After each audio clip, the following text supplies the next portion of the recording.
Right, good morning everybody and welcome to the meeting of the Local Access Forum. We're being live streamed this morning, so we're a hybrid meeting. Do apologies, Gemma. Jim and Mandy.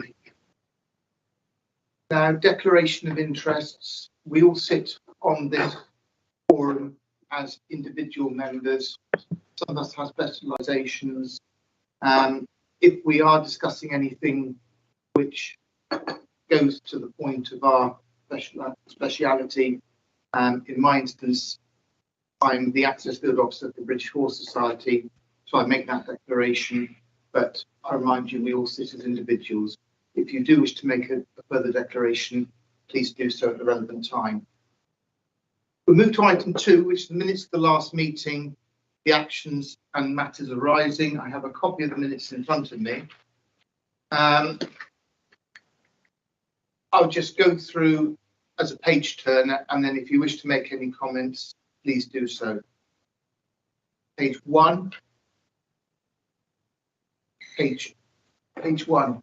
Sorry, yeah. I can't actually open the document now, so I have a couple of comments on the minutes. What page do you want? Okay.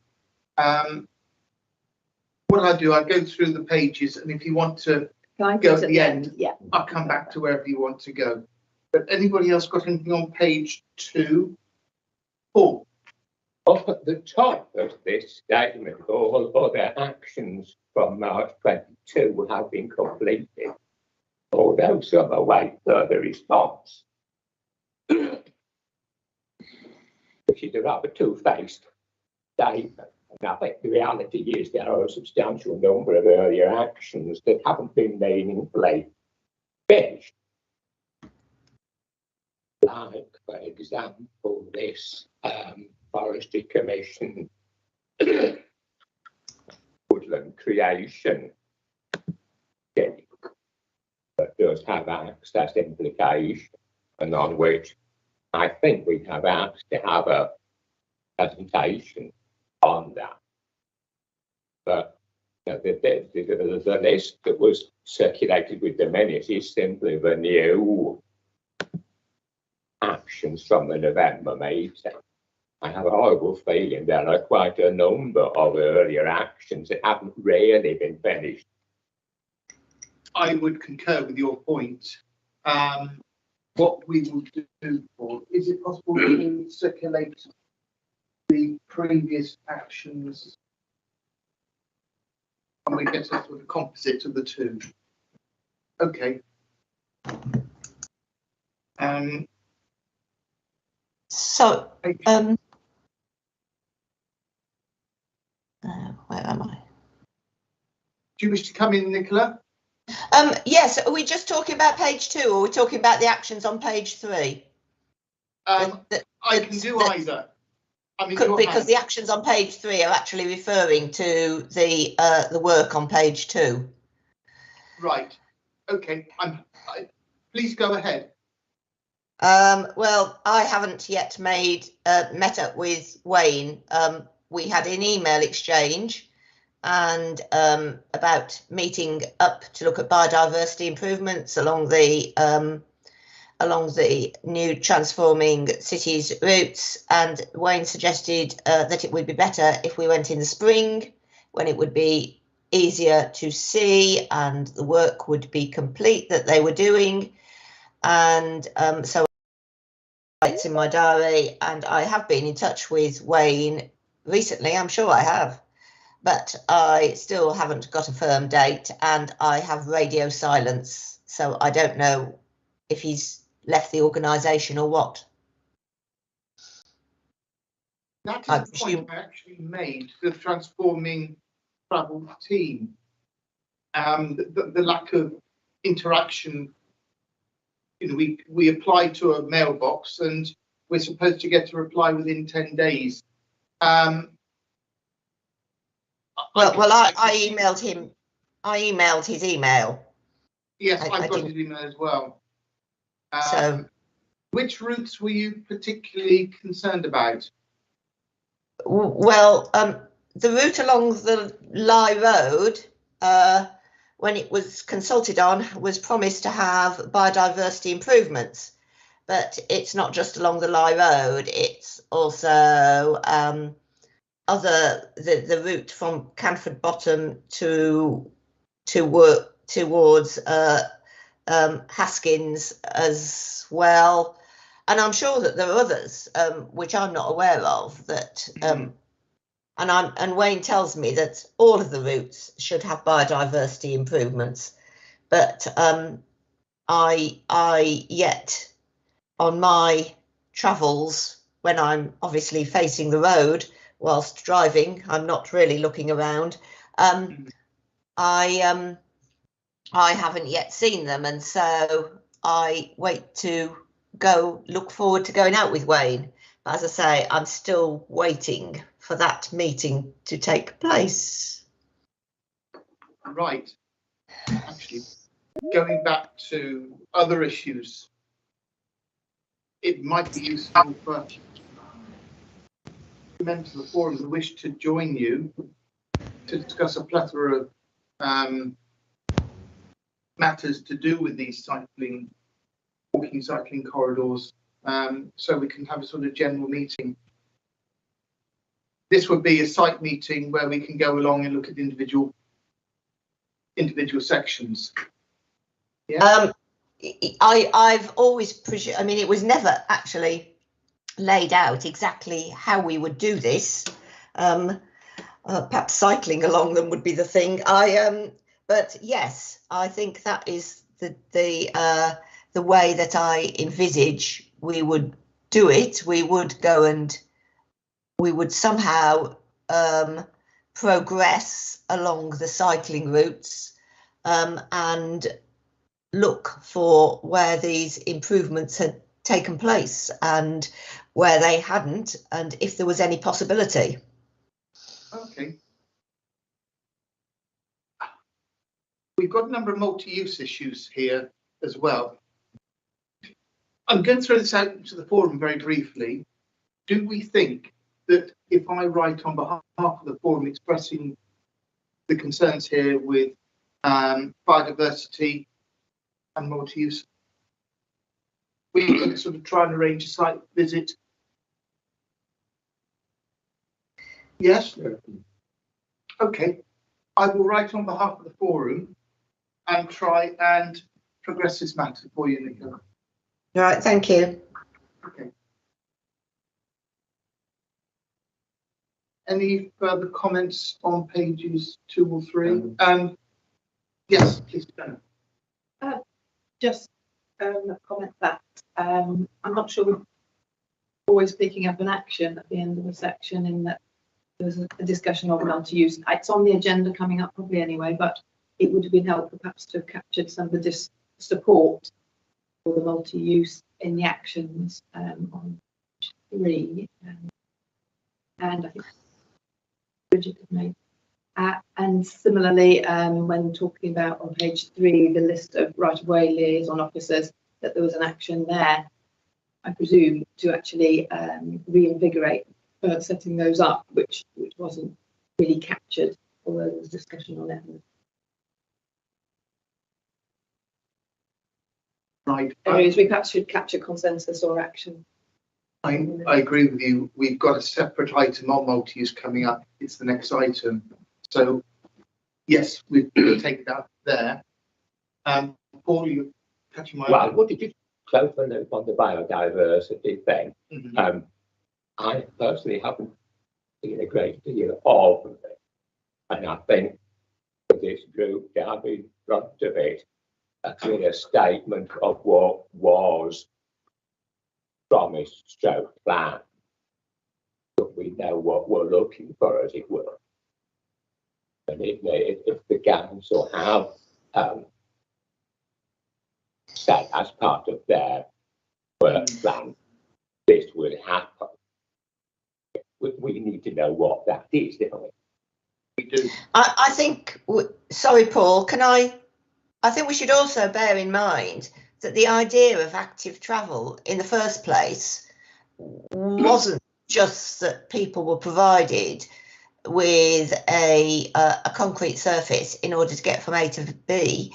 It was always that it would be an attractive route. It would be a green route. It would be somewhere that people wanted to actually traverse, rather than it being an endurance test and in boredom and unpleasantness. And, you know, and so I think that it isn't just the consultation that made promises.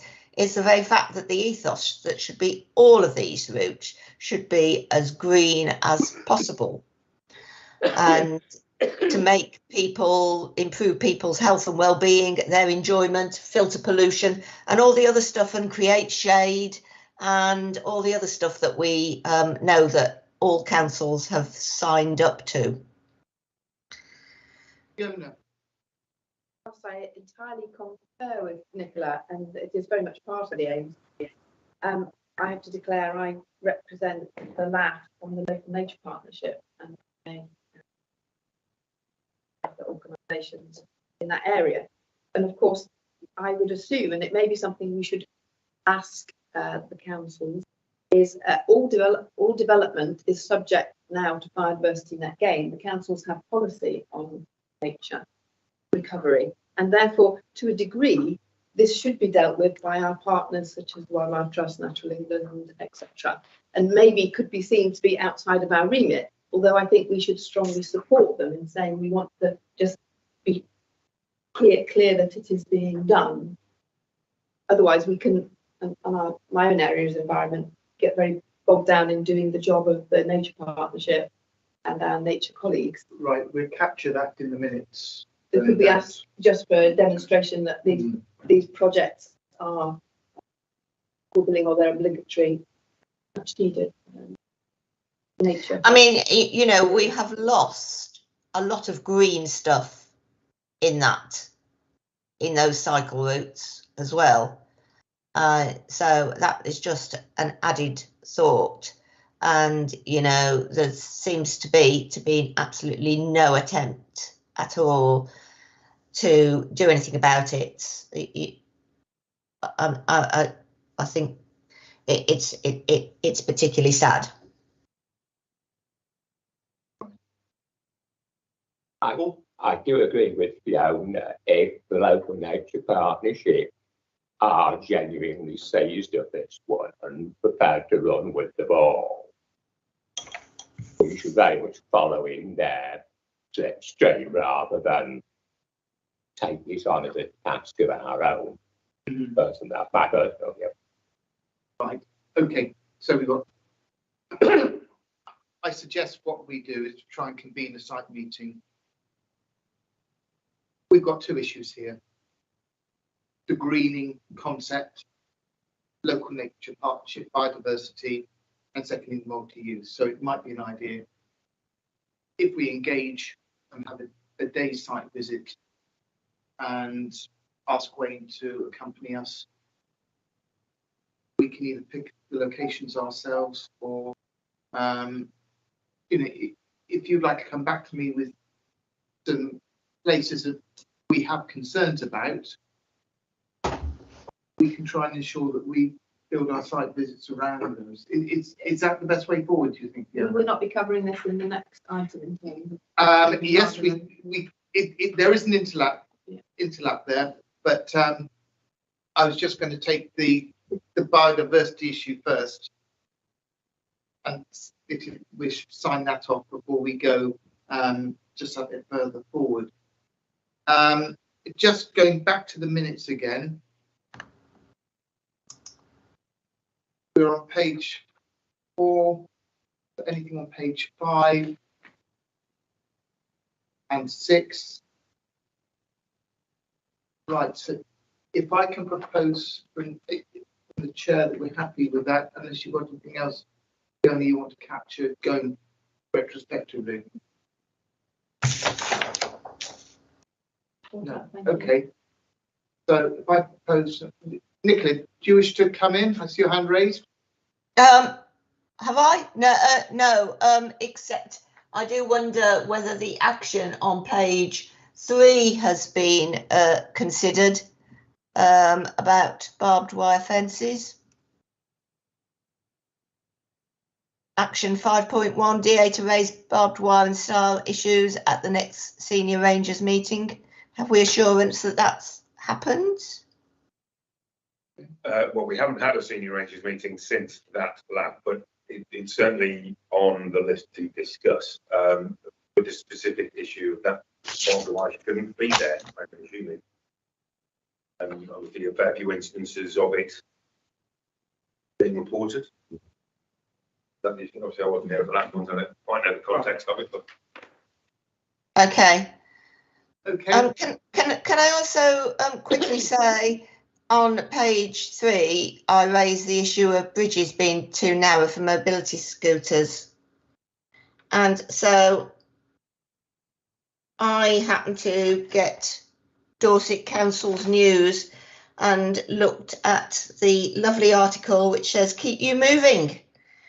And I just was very sad that when you chose the examples of rebuilding bridges, that it was chosen to use 2 bridges that were totally inaccessible to people who are less able. A bridge at Marnhull and obviously the weir at Stewminster Newton. And I was just saddened that you couldn't have found a bridge that actually met the 2010 Equalities Act and promoted less able access. So just thought I'd say that. the only thing I can say in that one is that both those examples are bridges that are maintained by our bridge structures team within the highways department rather than the rights of way. But certainly take that on board and we'll raise it with them. Thank you. Certainly with the one at Stewminster Newton, I would imagine there is a certain amount of listing, heritage status listing on. Yes, I mean, I'm sure that the one at Stewminster Newton would be very, very difficult to improve for people with less able access. And it may be that the one at Marnhull might be, but it just strikes me as if you want to show an example of something that the council is truly proud of, then a bridge that actually meets the 2010 equality duty would be an example to use. So, and I'm sure, surely there must be some bridges somewhere in Dorset that could have been used as an example that did meet the equality duty. Chris, you'd like to back to barbed wire fences. There's a barbed wire fence across the bridleway in Maiden Newton. I've bought it several times, but nothing's been done about it. Okay, I'll raise that with. Thank you. Thank you for raising that, Chris. So if we could have a feedback on that.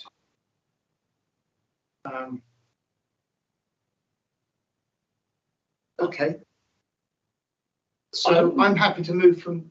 Sorry, Paul. On this bridge width issue, the basic point where all this started was the fact that DC have very recently been spending its ratepayers' money buying bridges against standards which do not meet the national requirement under the equality.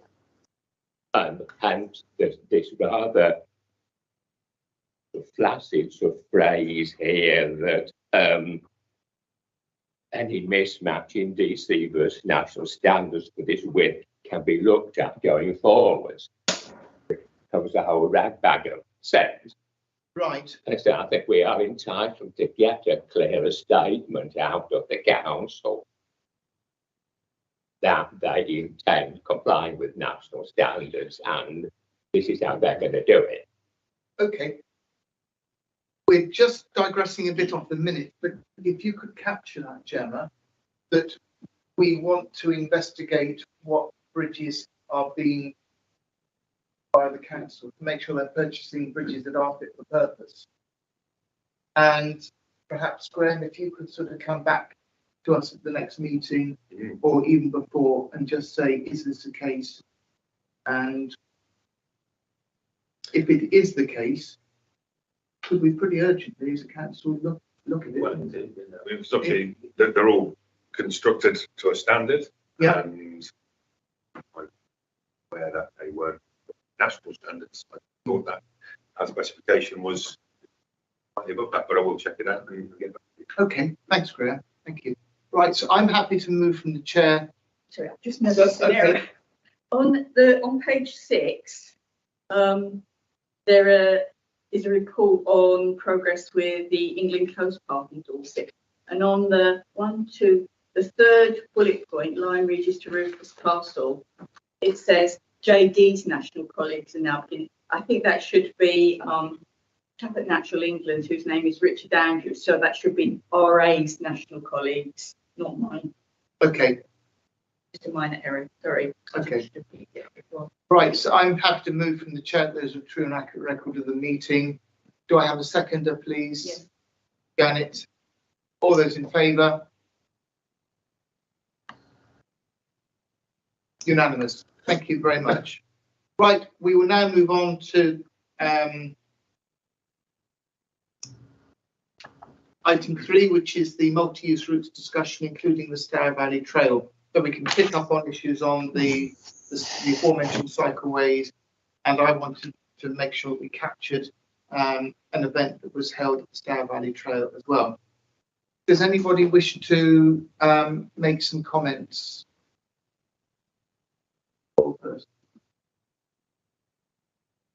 Nicola. Sorry, Fiona. Sorry, I thought I saw you move, Nicola.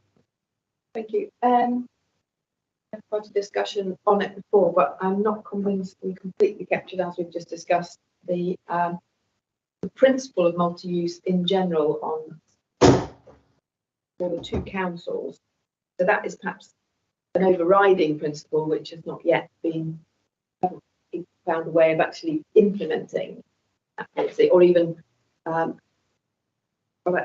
you be able to remind me whether we have actually reached a consensus that we would like to do that, where the exception is not multi-use rather than the rule is not multi-use, because clearly there are always some physical places where it is very difficult. But then that really needs to be in place first, but then there is the particular issue with the funding with the Stour Valley Park, where, having refreshed my memory by the strategy and the publicity, it's very clear that walking and cycling are the only forms of active travel that are considered at all. And I think with two hats on, one as a British Horse Society, I would like to have perhaps an action for the British Horse Society to have a look at exactly what opportunities they need in what is such an extensive green space for activities, and time for them to actually perhaps work out exactly what routes they need and see how that ties into the proposed access. And secondly, with my LNP hat on, there has been a lot of discussion for the last 3 years that I recall about the fact that the regeneration of the river brings a lot of uncertainty about habitat extent and the need to make sure access is not right through the middle of flooded areas, because you would like to then see that we're defending access against floods in an area where we're trying to regenerate the river and its ability to create wetlands. And neither of those really have been resolved, I think, in that particular scheme as yet. And I've been communicating with some of the people that sit for the catchment partnership on this now. But it's very important to access, because they're talking about making walkways and physically expensive routes as well as cycleways. So is there some way we can reach consensus between ourselves and then try and establish a way of moving forward with the Stour Valley Park? Because it looks to be one of the first and biggest areas of a lot of money. It's a lovely rural location. Yeah, we'd like to get access really. Yeah, Nicola. It's been a long time since I've engaged as a normal member of the public with the Stour Valley Park, and sent an email about something else, but I really have no picture of exactly where there's been a sort of a quiet period in which, I guess, after all the focus groups, lots of talking has gone on, but I really don't feel at all engaged with the Stour Valley Park or what is happening or where we are with it. And so it would be jolly useful to have some sort of update to know where there is in the progress of the whole scheme. And I mean, I know at one point they were thinking of even extending it further upstream than Sturminster Marshall. I don't even know whether that will be happening, or I'm sure that many of us feel a little in the dark. So it's a bit difficult to have a sensible discussion if we really don't know much. Right. There are a number of threads here that I think we need to pick up on. Firstly, there was a presentation back in February, an exhibition event held at the Kingfisher Barn. I heard about it with less than 36 hours notice. And I did actually phone up Bridget Betts, who was then operating as forum officer, to see if we could go, and it was a legitimate, shall I say, expense that we could attend. And the question of the budget came in, that basically the forum had spent up on expenses. However, I think crucially we should be notified of any event that we as a forum might be interested in. And crucially, this is one, I would have thought, and it's one of the key proposals that BCP and Active Travel are pushing. We had Wayne at our previous meeting, and surely this should have been flagged up. So we need that interchange of knowledge between the stakeholders, the council departments, and ourselves, so that we can be an active forum. How do the forum feel about this? Did anybody else know about the event in February? No. So there is an issue there. The issue that Fiona raised about engagement, that also concerns me, because and here's my declarable interest for the British Horse Society, I was one of the people that attended the workshops, as did other riders and members of the BHS. And we made suggestions. I've seen the jam board, and horse riding is there. And yet when the report came back, any reference to horse riding was expunged. So why was that thread not captured? Because for many, many years, and I'm looking at a document in front of me, there was a new river crossing it through, which is, yes, a mile or two down the road, but there was a principle there that the route should be multi-use.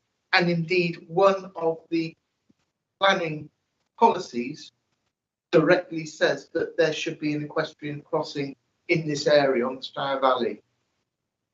Now, having spoken to the designer of the route, it was abundantly clear that equestrian use could be factored in, and it was not a physical issue, it was a political one. And I have actually spoken to one of the councillors, and I know other councillors for BCP have been spoken to, and they have questioned this with active travel, and they've said, well, we haven't got permissive consent from the landowner, but why don't they ask? And again, they're saying they've got grant money coming in, and the grant wasn't specifically for equestrian use. So it beggars the question, why don't they go back to the grant holder, which is using national policy, and saying surely it's not in conflict with national policy to allow equestrian use? So I think, well, it's up to the forum, but do we go back to them and say, could those questions be asked? Fiona? Is there well, what would our route be to have a principle for the Stour Valley Park project, for the council to adopt a multi-use target? Janet? Chairman, at the last meeting, when we had our lengthy discussion about this, there's a bullet point on the discussion which says PHJDFB says they'll support it and find it useful for DC to have a policy on multi-use in the Dorset Rowett. And Bridget then said that the Dorset Rowett would have a statement on multi-use and servicing. So we are waiting. But BCP Rowett has no mention whatsoever in it. That's Right. the trouble. We don't have it as a high level for BCP. Right. We are awaiting it. So therefore, Stour Valley is in BCP. we'll have the opportunity when we see the draft Rowett to say something about Dorset, what Dorset Council is saying about this. But it looks like it's BCP that we've got to get that. Just by way of introduction, my name's Sam Brown, and I'm traffic team leader at DCP Council. Some of you know me from, I used to work here at Dorset till about 2 years ago. And you might say, where's the traffic team leader here? But rights of way sit within my group. So it's something that I've always had an interest in. I've worked in various project teams and such like. So I'll leave Pip and Helen to do the more detailed stuff on the rights of way when we've got the presentation further down the agenda. But in terms of the discussion going on at the moment, certainly something that can be fed back. Quite frustrating about fruit, to be fair, because I remember as project manager at Dorset over 10 years ago, working on various routes. I even met the landowners 10, 15 years ago when I was working in the improvements team at Dorset. So it's still one of those frustrating schemes that I feel that it would be nice to have and nice to take forward. And certainly the ambition has always been to be multi-use from an officer point of view. I won't get into the politics. I know which councillors you must be referring to, who are local horse riders in the area. But certainly from our point of view, it's always been the ambition to be multi-use. We have a number of stables in the area. There's plenty of walking, there's plenty of routes in the area. And funny, I've had just a chat just 2 weeks ago with Jean Heaton, a long discussion with Jean about it as well. So certainly the ambition, but we can feed back to the project team that sort of discussion. And then the wider discussion as well, certainly the routes, as far as we're concerned, there should be multi-use. Pip will make a presentation about the Rowett and where we're at with that at the moment later on in the agenda. But certainly the ambition is to be multi-use. I think sometimes that's about having the right people in the right place. I think certainly the design team are maybe, I should say, is potentially thinking more urban than I can see you all sort of saying, shaking it and saying yes. So in a more urban way than perhaps thinking about some of the areas we've got in BCP, out of Pern, out at Wolford, Winkton, all these places are very, very rural, and certainly the multi-use is still an ambition from us, and we can feed that to the right people. I welcome your comment. I sincerely do. One of the reasons that the team came back and said they couldn't have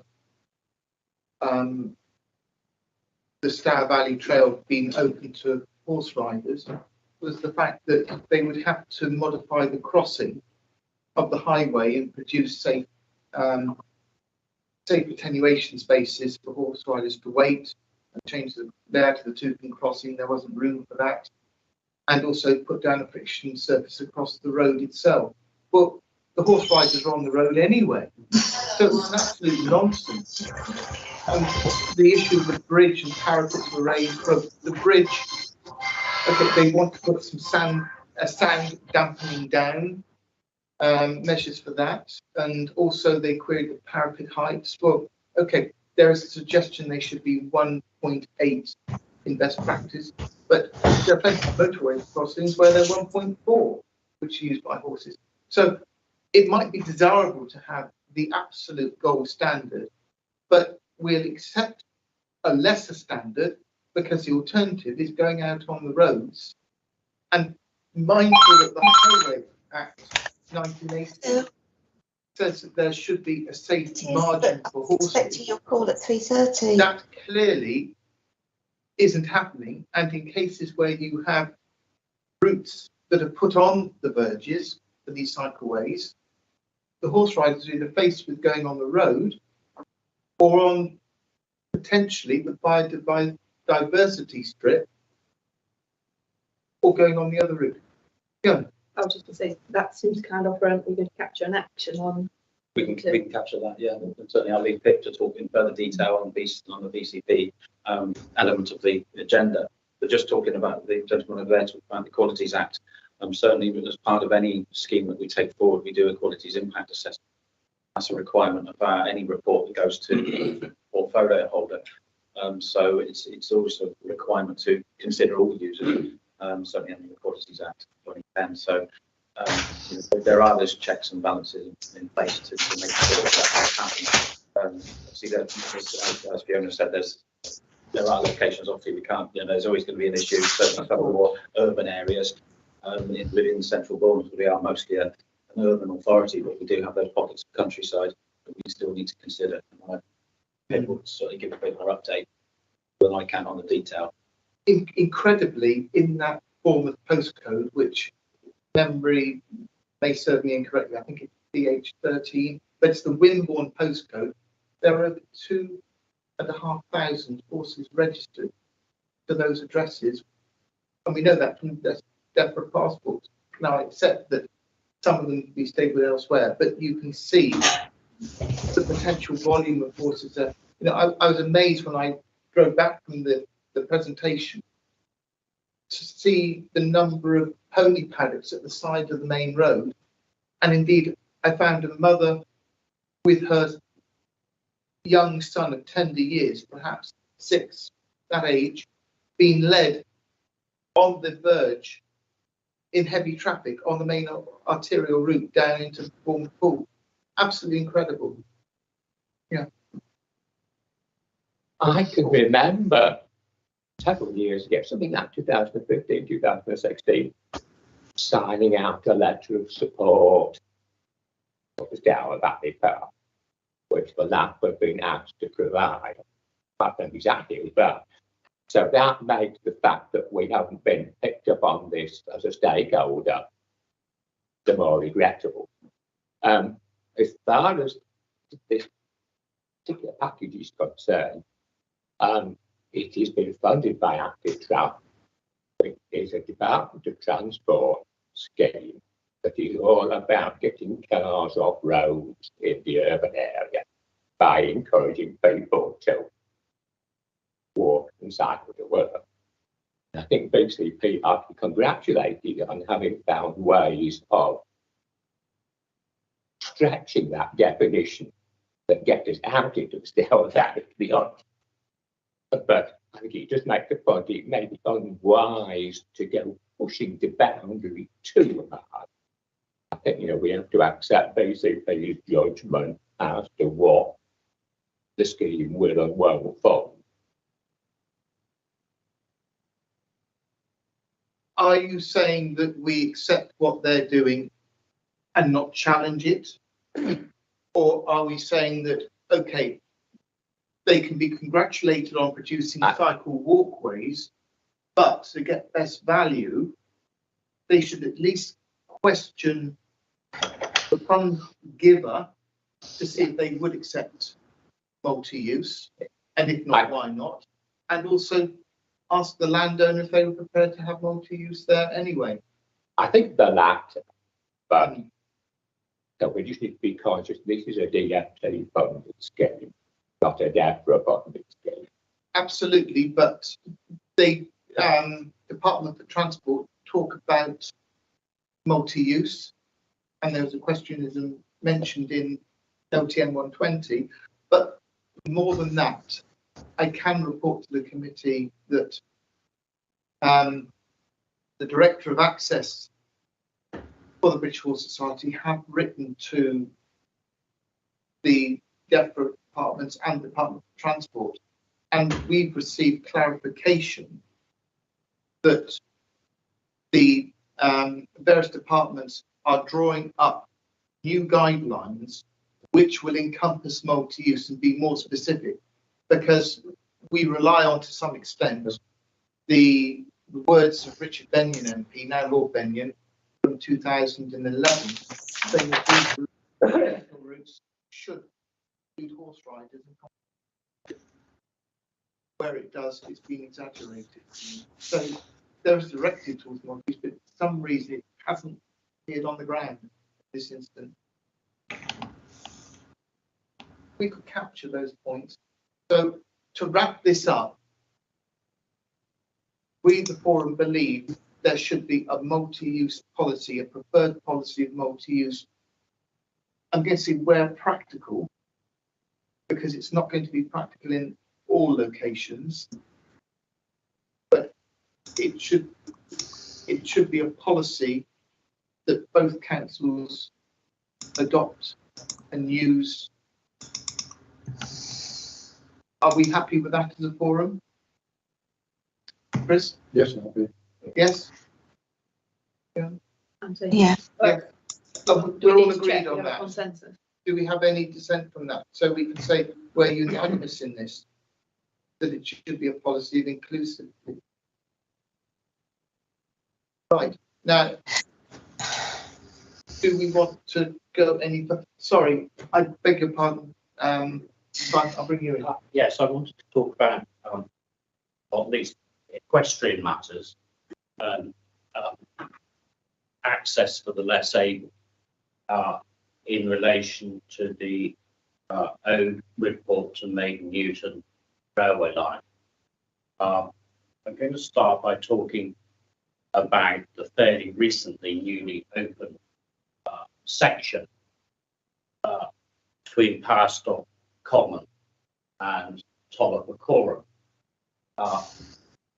Given that the railway line closed in the early part of May 1975, to have got this far with this new section has to be regarded as an achievement. It has taken about 48 years. It is good. I do question what our chair would think of the gates and perhaps the need for equestrian users to have to dismount in relation to opening gates. And there is a section west of Tollapacorum where the track bed is not followed because track bed appears to be in private ownership. And there is a section of the trailway that equestrian users and indeed the less able may feel that it's somewhat steep. I have to declare an interest in as much that when I was chair of the West Dorset and Weymouth Area Planning Committee, I was the chair when we had an application to put in a new access from the lane approaching Maiden Newton Station into what is called the bay, i.e. the bay for the branch line. Maiden Newton ramp, I think it is pretty late. We'll call it a Maiden Newton run, Yes. which did go through, which is of course beneficial, which went through under my chairmanship. Now, of course, the question now remains as to what improvements can be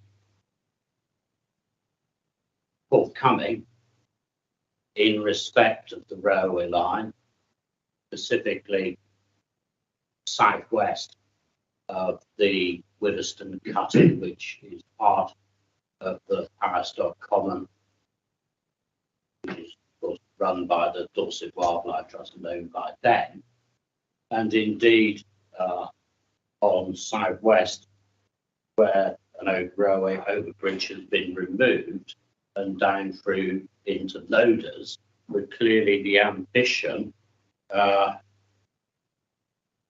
having some more green space, social prescribing, i.e. better access in the countryside for the good people in and around the villages surrounding Bridport and indeed Bridport itself, all of which is a very long way of saying this may be a site that the chair might consider suitable for a visit of this forum.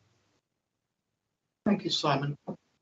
I visited that route some 2 years ago in the company of the project officer, Tara Hansford. Yes, indeed. And I think the steep that you're referring to is a road crossing where they had to come down and go alongside a sort of planted wildlife area. They were going to the southern aspect of the route. Yes, I think. And it was meant to be a very shallow gradient to go up. I don't know if that. You may benefit from an examination of this area. I don't recall the road.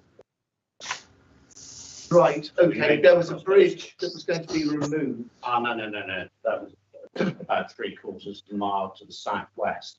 Right, Yes. I've got to The go road further overbridge, along. Yes. Okay, So indeed, it might And the- benefit inspection. and I will have another inspection because the gates that we're in on towards the Bridport side were rider friendly, but I take on board the site visit needed.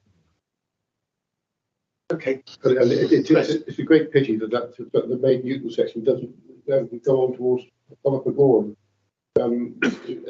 It used to be a very walkable route sort of 30 odd years ago, and I used to visit friends at Dollar Platform in the evenings and walk back along the railway line, and it was lovely. You see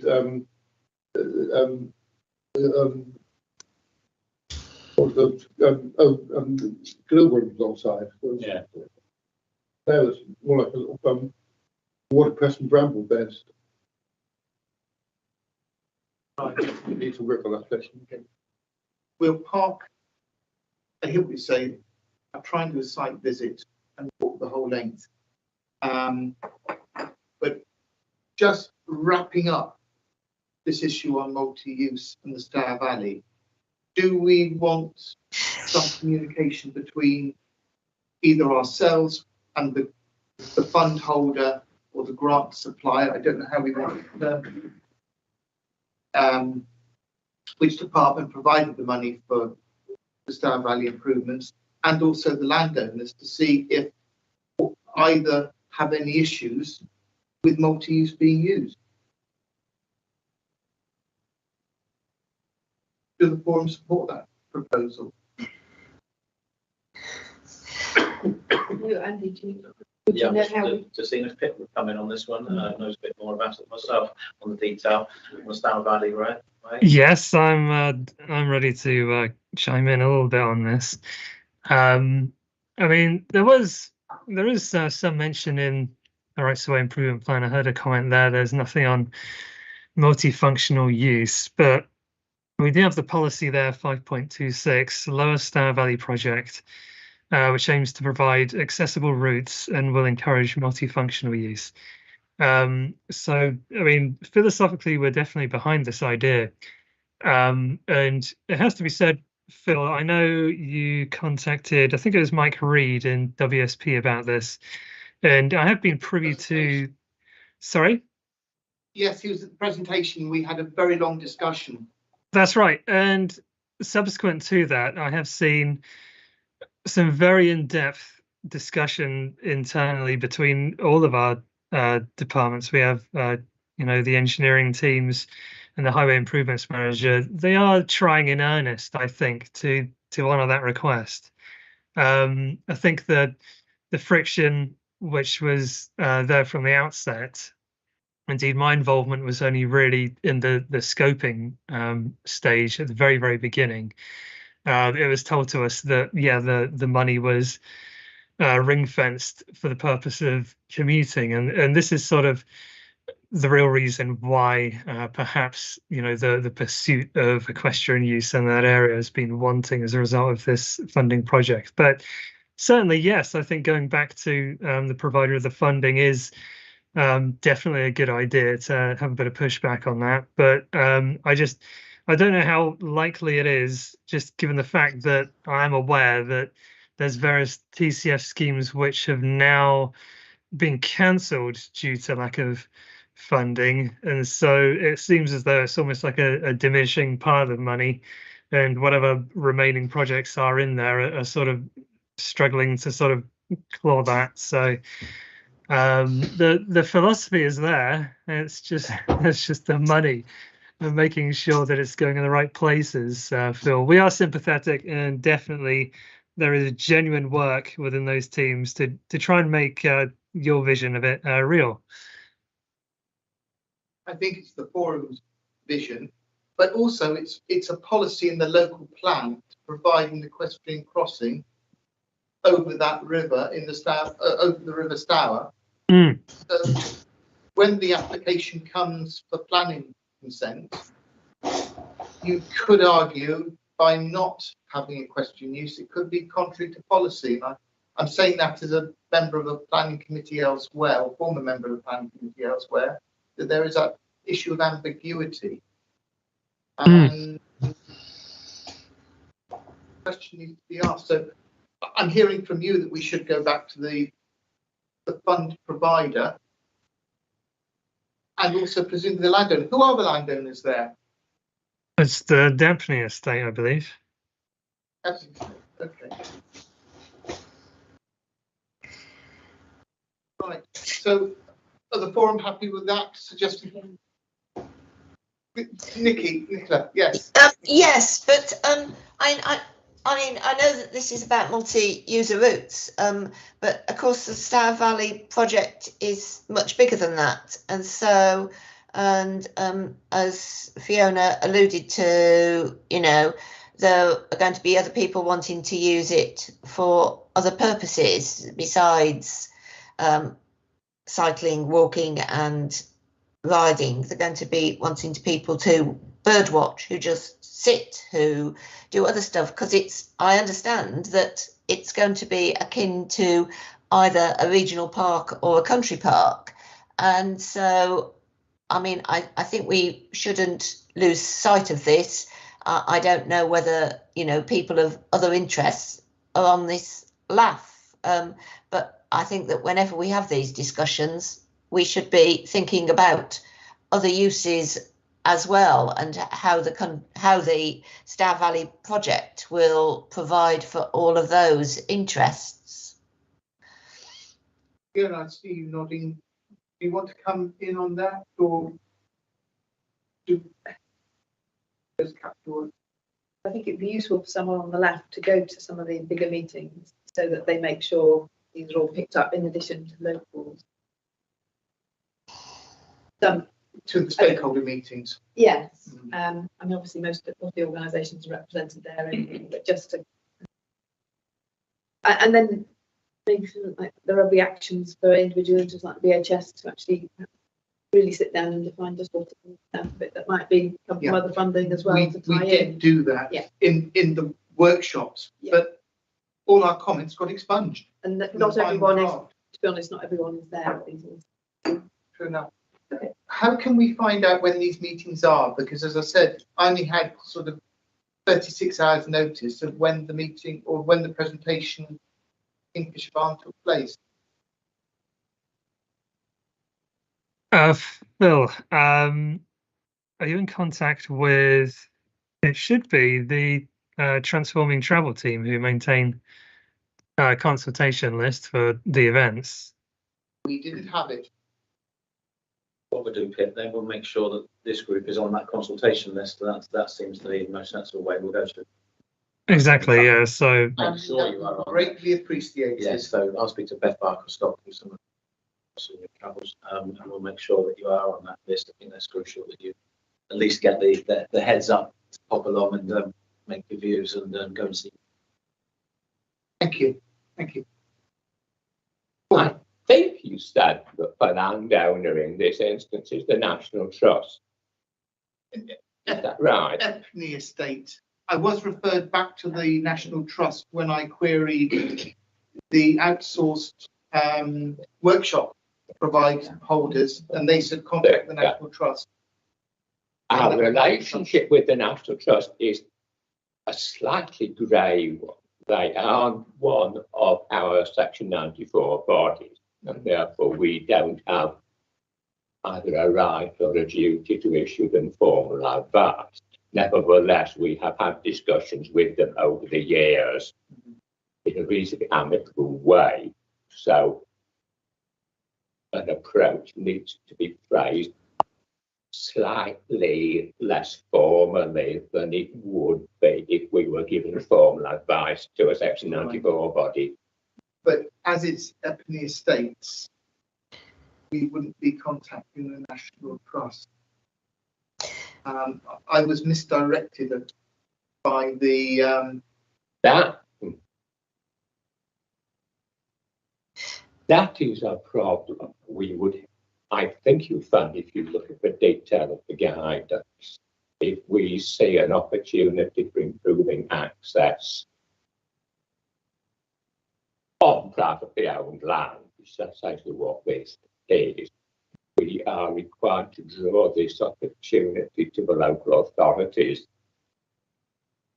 attention and invite them to make inquiries on our behalf. I think I can dig it out and let you have it. Okay, thank you.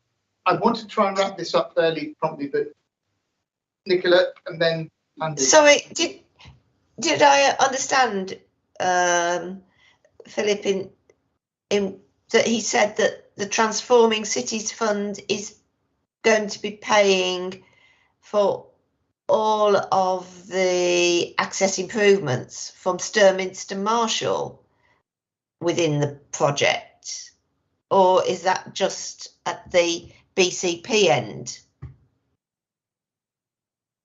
I'm not sure actually. I don't know about the Sturminster Marshall end. I am only really referring to the BCP improvements.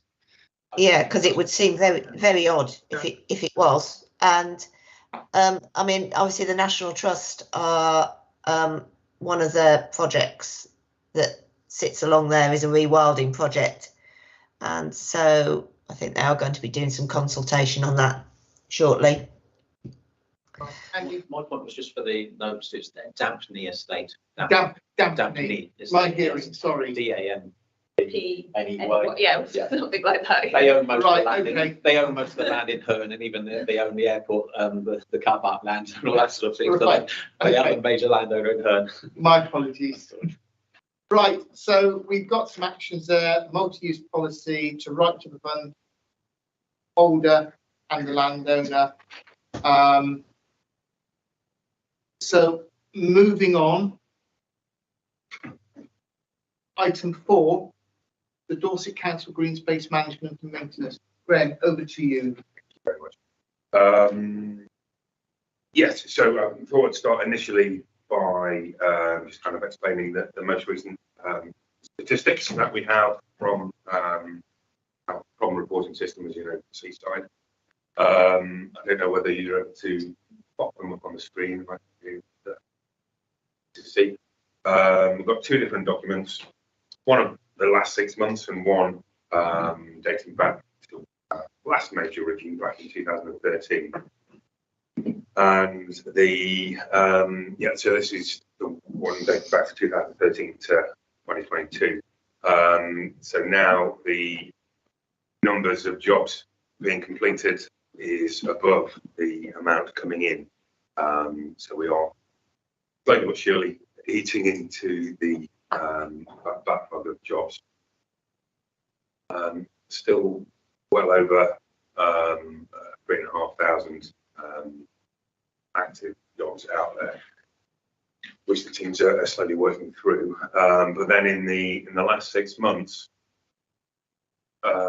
we can see that we are completing a heck of a lot more jobs than are coming in. Again, is great news. So, for example, between February and March, we had 445 jobs were completed, but only 281 jobs. Example of how the teams are. Finally, fingers crossed it keeps getting in that trajectory, but you know, we are getting on top of the backlog of the practical work out there. And I'm sure we can send those around. So in terms of the right of way improvement plan, that is, well, as you know, the Tara left in October. It was her essentially sole job to be writing that. Myself and a couple of the other team members who have picked it up, we already got full-time jobs, so we are slowly but surely working our way through it. The draft document is about 80% there, but you know, we did consider passing that out for comment, but really we just wanted it to be a completed draft before sending it to you. I'm sure you can appreciate that. You wouldn't really want you know, a half-baked draft for you to comment on again. So certainly by you're confident that you will have it well in advance of the July. We're going to do a separate meeting because, you know, by virtue of the fact that it's taking so long to bring forward, there's going to be a substantial amount of changes that I think the forum would want to look at in great detail rather than just try and do it as a 25-minute agenda item. Yeah. Whatever time. Yeah. But I'd say so you certainly get it in well in advance. We get in advance. Yeah. We'll arrange a meeting. Is it possible that we could have a draft with the tracked changes in from the previous one so that we can pick up? Is it going to be that much of a change from? It's going to be an absolute rewrite. Okay. Still containing lots of the same information and obviously all the same consultation workings, but what we were given was by no means what we wanted it to be. With obviously being new fresh pairs of eyes. So yeah, it's not a complete rewrite, but 35 out of 50 pages.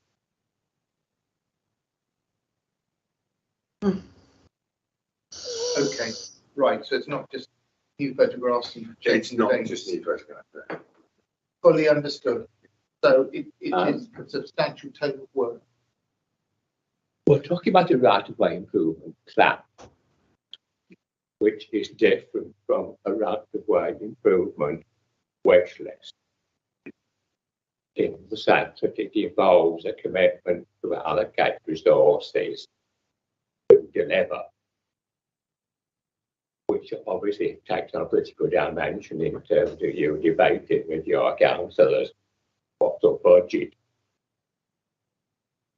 you will have available to deliver this plan. So this version that you're proposing to offer us in a month or two's time, will it have had the benefit of that dialogue, or will it be more in the nature of a wish list?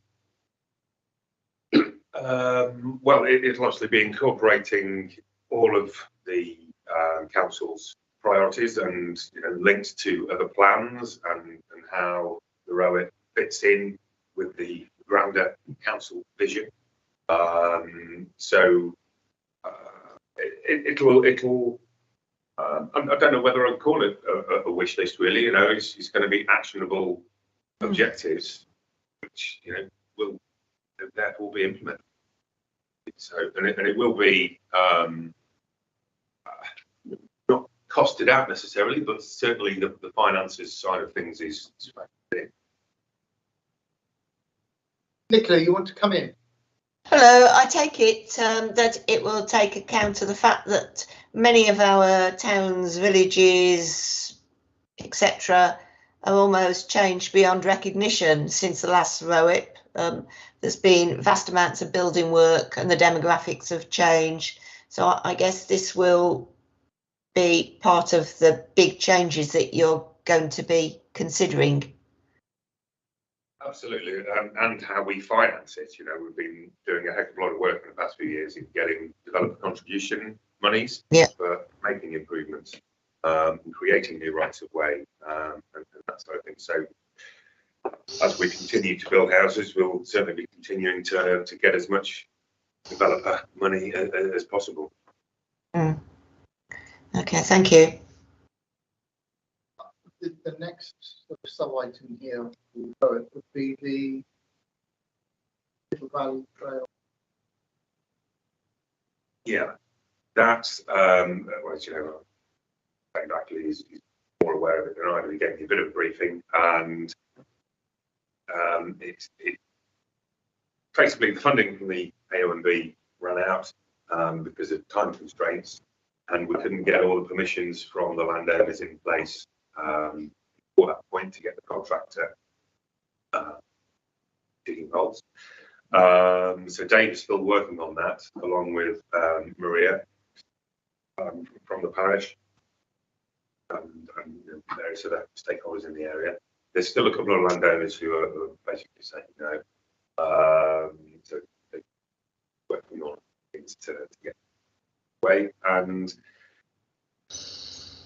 there's a possibility of just doing it section by section, you know, where the landowners are happy for it to go ahead and just biting off that chunk and then moving on to the next section, and then eventually opening in, which is obviously in a similar way as to how we fund and build the trailways.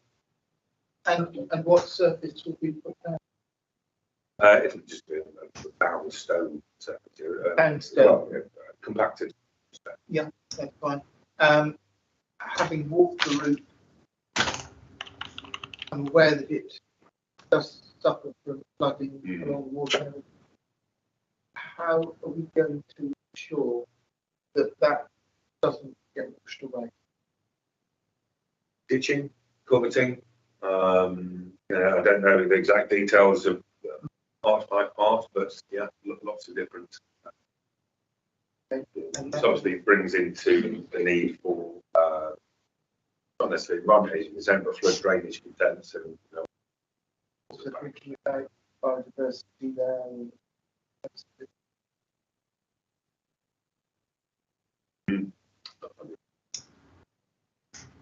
And when, if so, when this all happened, what will the status of the road be? Well, it'll still be up right away. It will be back. Yeah. It's not going to up its status or lower it. And then there was a final issue, discussion on Dorset Council response to the government's 20 million funding for cycling route. Yeah, this was something that both Wayne Sayers and Chris Peck had been trying. There were various funding windows. We need to have a look at the next round. If Wayne and Chris were suggesting more on the highways, cycling infrastructure type side of things, so we need to look a bit closely at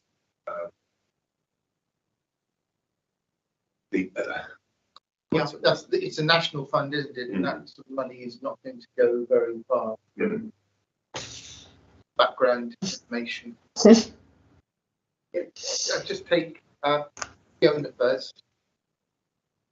Yeah, I was just reading up on the last night, but I noticed that the government has rated all the councils active travel, and Dorset only scores 1, whereas BCP scores 2. The unfortunate thing is that that is suggesting that the organisation are not really quite so experienced in terms of promoting, or don't have the history of active travel. So you may not have seen that, but the problem is if you score a 0, you'll not be given anything, and there will always be a preference to funding they want to score 3 or 4. But there is some funding for increasing capability within councils to bring them up. So it might be worth looking at that, because clearly you need to be competent to get the funds. So maybe that unfortunate cycle, if you don't get the funds, you can't grow the competency. But that was just a question in whether Dorset addressing that. Within their team, I'm sure they are.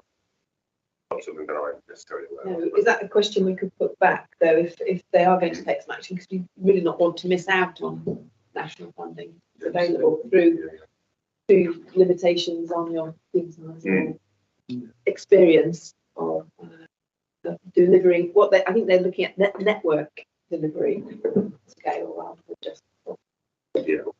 Yeah, that was my take on it. 20 million doesn't go very far. There was one other point on there, Philip, which was MNT 5448. Yes, that was true. That was from you. Yeah, in actual fact, 5448 wasn't the one that I was concerned about, but it's all related. It's a number of paths around Woodsford, which are actually within Town Parish, I think. And it's a place where I walk very frequently, and we know that there are paths in the location of the River Broom which are simply not there on the ground, and there are crossings over the Broom which are not on the ground. And if you go onto Dorset Explorer and click on various stars in this locality, one of them comes up with a message from Dave which says, email sent to customer explaining the bridge will not be replaced due to cost. Signs to be up informing the public that the bridges are missing. And so I was really concerned about that, because I absolutely understand that you can't go, bridges are an extremely expensive item in terms of rights of way, and you can't just, when you see an MNT report about a bridge, send a team out to replace it that day. But I was really worried that there was somebody who was making a decision, the bridge will not be replaced due to cost.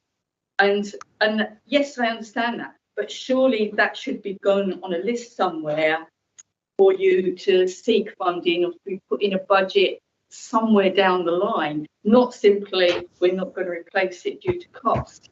But if you, for example, click on MNT 5448, it does have project work in somewhere in the record. So I wondered if there is a project there somewhere, but it isn't being explained to the public who just look at Dorset Explorer. So I would like there very much is. Reviewed that one with them, and tells me historically there's never been bridges. Right. And there's two separate bits. I where think there's so, no yeah. bridge. Yeah. So historically, for whatever reason, it's always been a crossover. I don't think that's ever possible. Well, Over the Broom, at least. yeah. So it's a funny one because there's never been a bridge there before. right. But he is going out to get quotes so that we can have it on a list and prioritise it as and when. Because if Obviously it's all about improvements. Yeah, Isn't it? absolutely, We yeah. want to But if put them it where really is, and I know putting in bridges is something that is really complex, and you've got to talk to the Environment Agency and all sorts of things. main roads, yeah.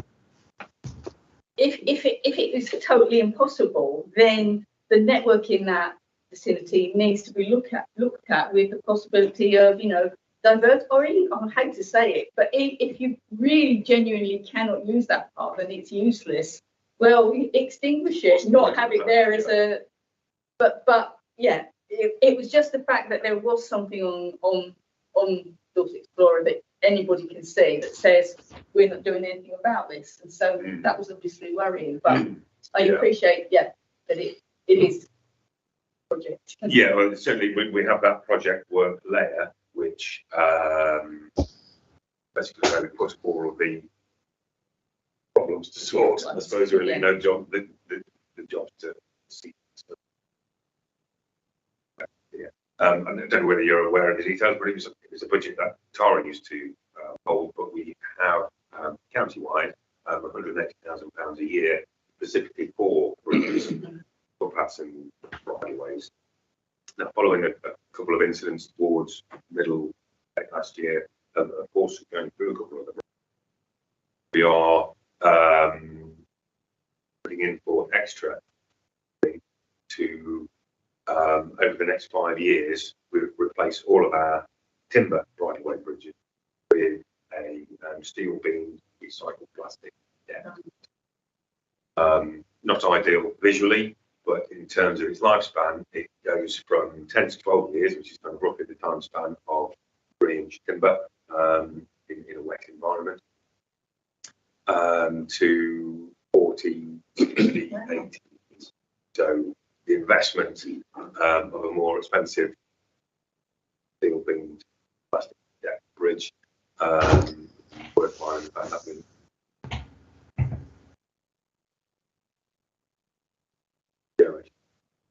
Right away. So that's something that's.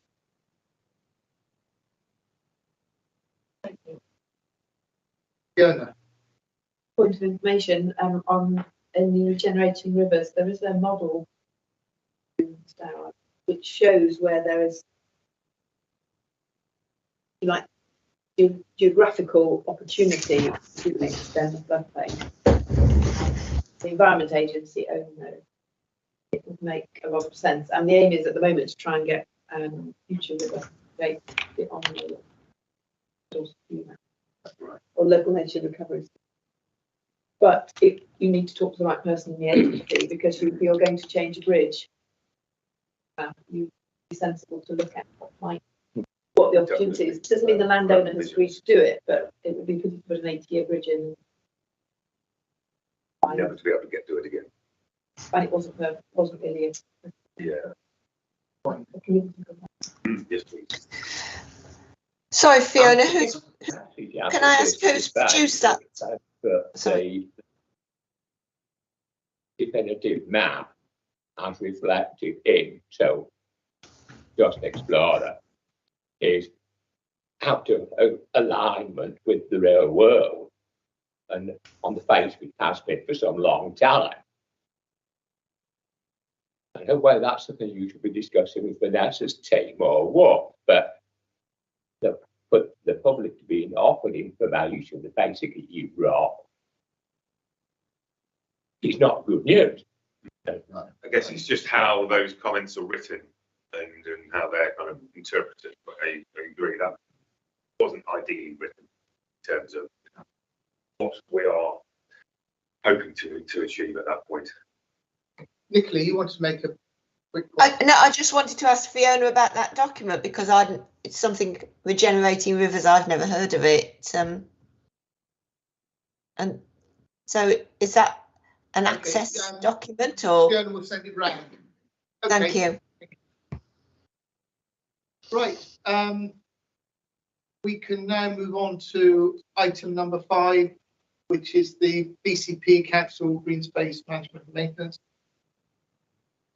Okay, over to you. Thank you very much indeed. Let me just pop up my presentation, if you don't mind. Let's see now.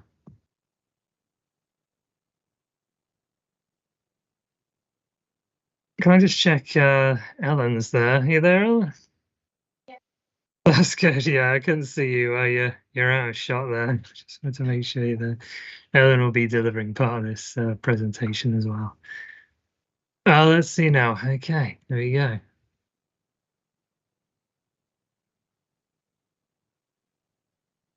Oh, it might just take a little while to upload. It's a bit image heavy. Should have thought about this beforehand, but hopefully it'll pop up on everybody's screens in a moment.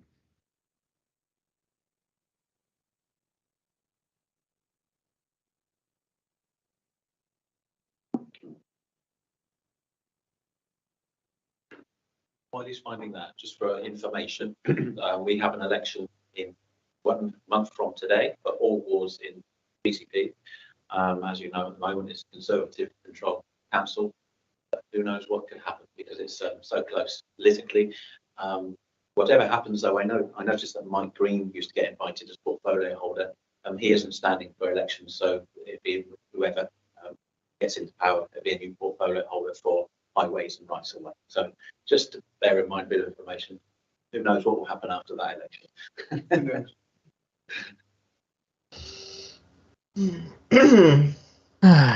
Well, it appears to be halfway through uploading, but I'm gonna make a start just talking about the content of it before it pops up in any case. Oh, here we go. Can you see that now? Yes. Oh, super duper. All right. Wow. Yeah, last time we didn't really have a PowerPoint. I thought this time we'd up our game a little bit and give you something visual to look at. But here's some of the things that we've been getting up to in the Rights of Way team. You'll see actually, it's just a minor correction, barely worth mentioning. In the agenda, you have us down as green space management and maintenance. We have a lot of crossover with green space management and maintenance, obviously, but as a team, really have much more in common with the definitive map and statement. I'll let you know a little bit more about that in just a moment, but let's just go to some of the latest news and events. I think the main big ticket item for us has been the adoption of the Rights of Way improvement plan. It's just very recent. Yet to even get it onto the website. It's so fresh, but it is there now, and I'd like to say thank you very much indeed to the forum for their very kind input. And I know Donna and other members were excellent in giving us so much advice there, and also being an excellent editor as well. So that's a good document, and everybody else who has seen it has been relatively pleased with the content and the ambition. It takes us through to 2040, which is intended to sort of align it with the local transport plan 4. So owing to the length of that, there'll have to probably be a midway review, I think, of the document. But there it is. It's live. Now the easy bit comes. We just have to do everything which we said we're going to do in it. So there's this process of local government reorganisation, which is still ongoing here at BCP. And not a major thing for us in Rights of Way. We fall under the infrastructure service unit there under Julian McLaughlin, the operations executive. They are just having a bit of a reshuffle of certain parts of this.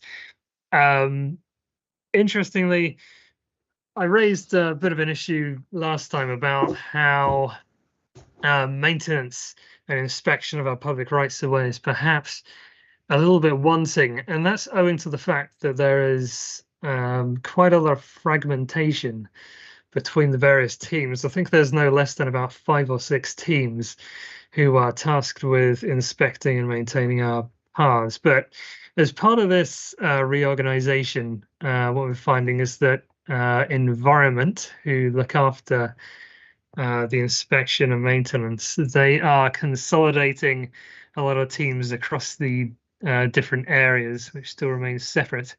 And what we're optimistic about is that highways maintenance could be consolidated into a single team there. Which would be amazing for us, because that would mean that we would have a consolidated inspection regime.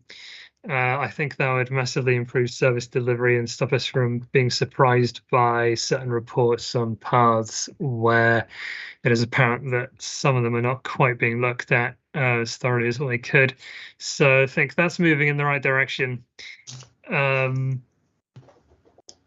The definitive map, we contrast quite dramatically with Dorset, just owing to our completely different composition, really, that we don't have the big queue of definitive map modification orders. We only have a small handful, which we're processing at the moment, and we've only got a couple there waiting in the wings. That doesn't mean that we don't have a whole lot of paths that we need to add anyway, because over the years we have had surveys performed for us very kindly by the Ramblers and the Pool Bay Rotary Club as well, the open spaces too.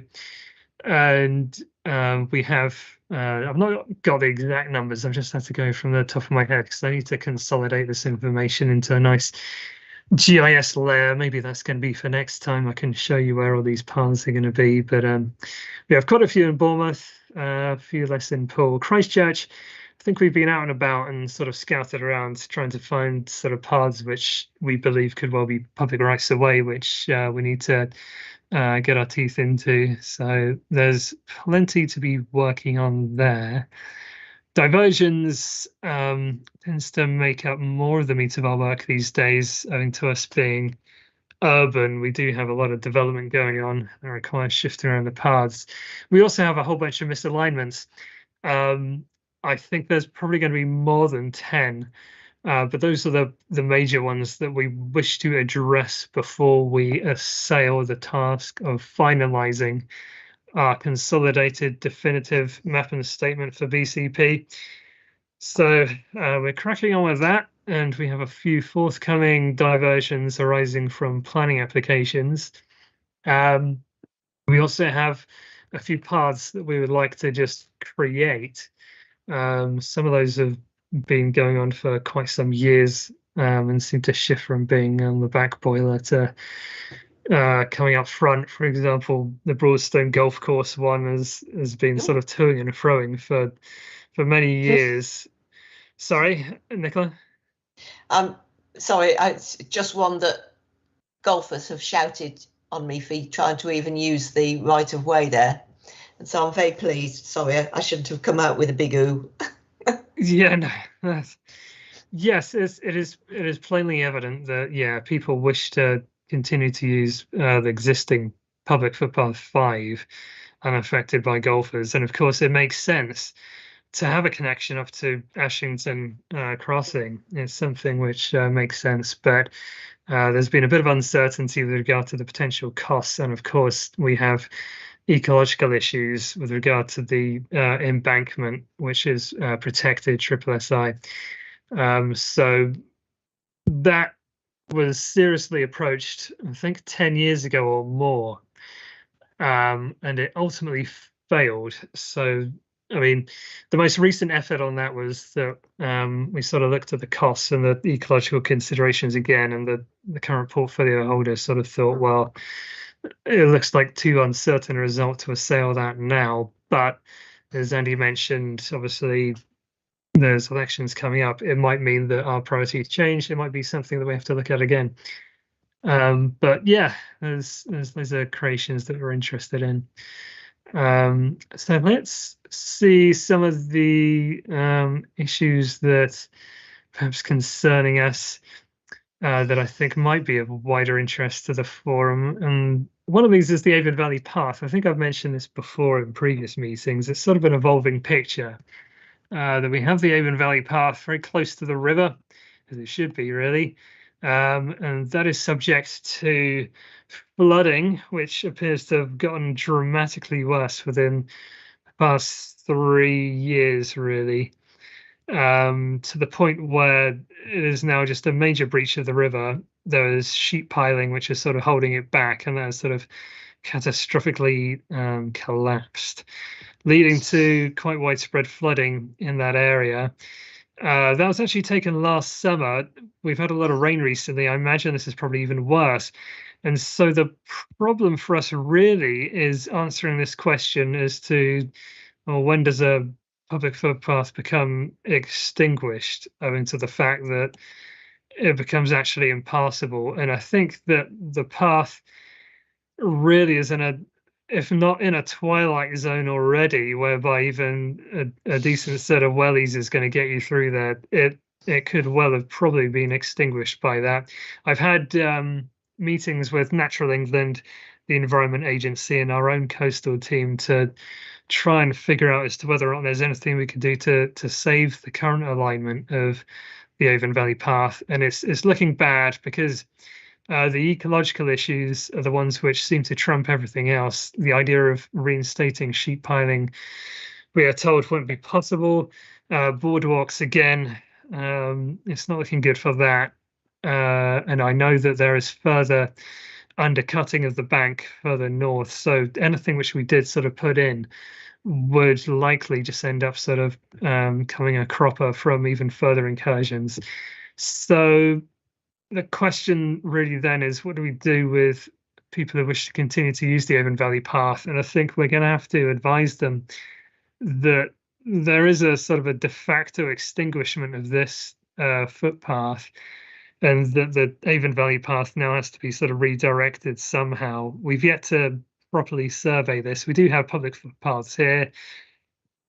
I've not had a detailed look as to what problems those paths might have. And we're going to do some consultation work, I think, to decide exactly where the Avon Valley Path is going to have to go. But it is going to have to be changed, I think. I don't think the existing alignment is sustainable, unfortunately. That is the way it goes. So there is that which needs action this year. We have the Upton Trailway. Now this is an interesting one. I think what's happened is that we've got this Upton Trailway. It's split with Dorset. We share it with Dorset. And the problem that we're having is that, well, firstly, we had to sort of do a very quick recording. We recorded this as a bridleway, at least the path extent. And that was actually just as a bit of a fudge to sort out, something to do with being able to grant a highways license for the installation of an electricity cable or something. But actually, there's a real access issue here. And I'm actually wondering, I don't know whether, I don't want to put Vanessa on the spot here, but obviously there is a bridleway designation which extends into the Dorset part. And I'm just wondering that it's plainly obvious that the extent of the walkable or rideable path here is definitely bridleway, but there is obviously this whole extent, which the problem with all of this is that it's unregistered land. We can't prove that we own this, and as a result, we are losing the Upton Trailway to these incursions. Something I really want to find out is the bridleway designation in Dorset. Does that just cover the extent of the path, or does it actually cover the full extent of the Upton Trailway? Because from what I'm looking at, I think that this might end up possibly being our only real weapon to protect the full width of this thing. So that's something that we really need to be cracking on with, because we're getting more and more complaints about sort of neighbours extending right into this, and there's nothing that really planning enforcement or legal services can do about this right now, and it needs swift action, really. So after maybe talk to Dorset separately about this, but that is about saving the Upton Trailway.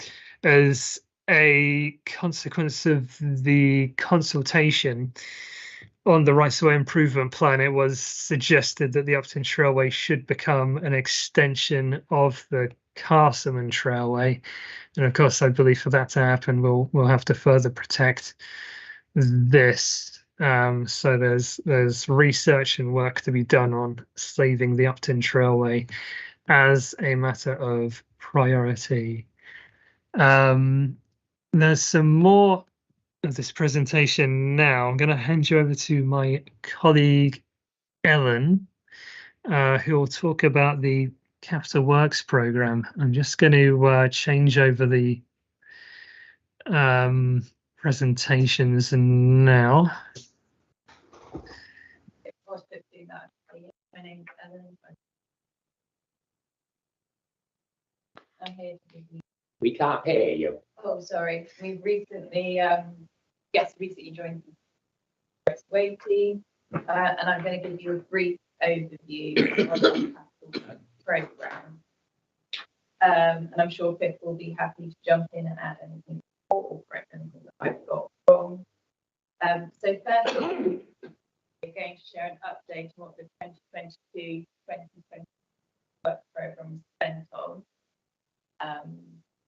which was a new route adjacent to Street Road in the Dorset area, which is near Castle Street. And I think it's not a public right of way, but the path was requested due to Street Road becoming a bit of a rat run between Broadway Lane and Muscat Lane. There was no adequate route for users to get from the Townsend estate to Long Barrow allotment. Route has now been completed, and hopefully when the slides are working, it is a new path that has been put in place, and it offers a safer, more protected way of commuting to the allotment. Here we go. It's on its way. Let's have a look now. So you can see the Throop Road is just maybe faintly highlighted in yellow here on Throop Road. It was something which was requested by the neighbourhood forum there. It provides a really nice quality route for them.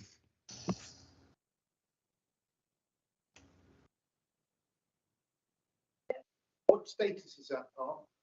Okay, it's I believe it's actually part of the highway at the moment. I think it's sort of like highway verge rather than sort of designated as being a public right of way, but we'll probably get around to just doing a creation order on that.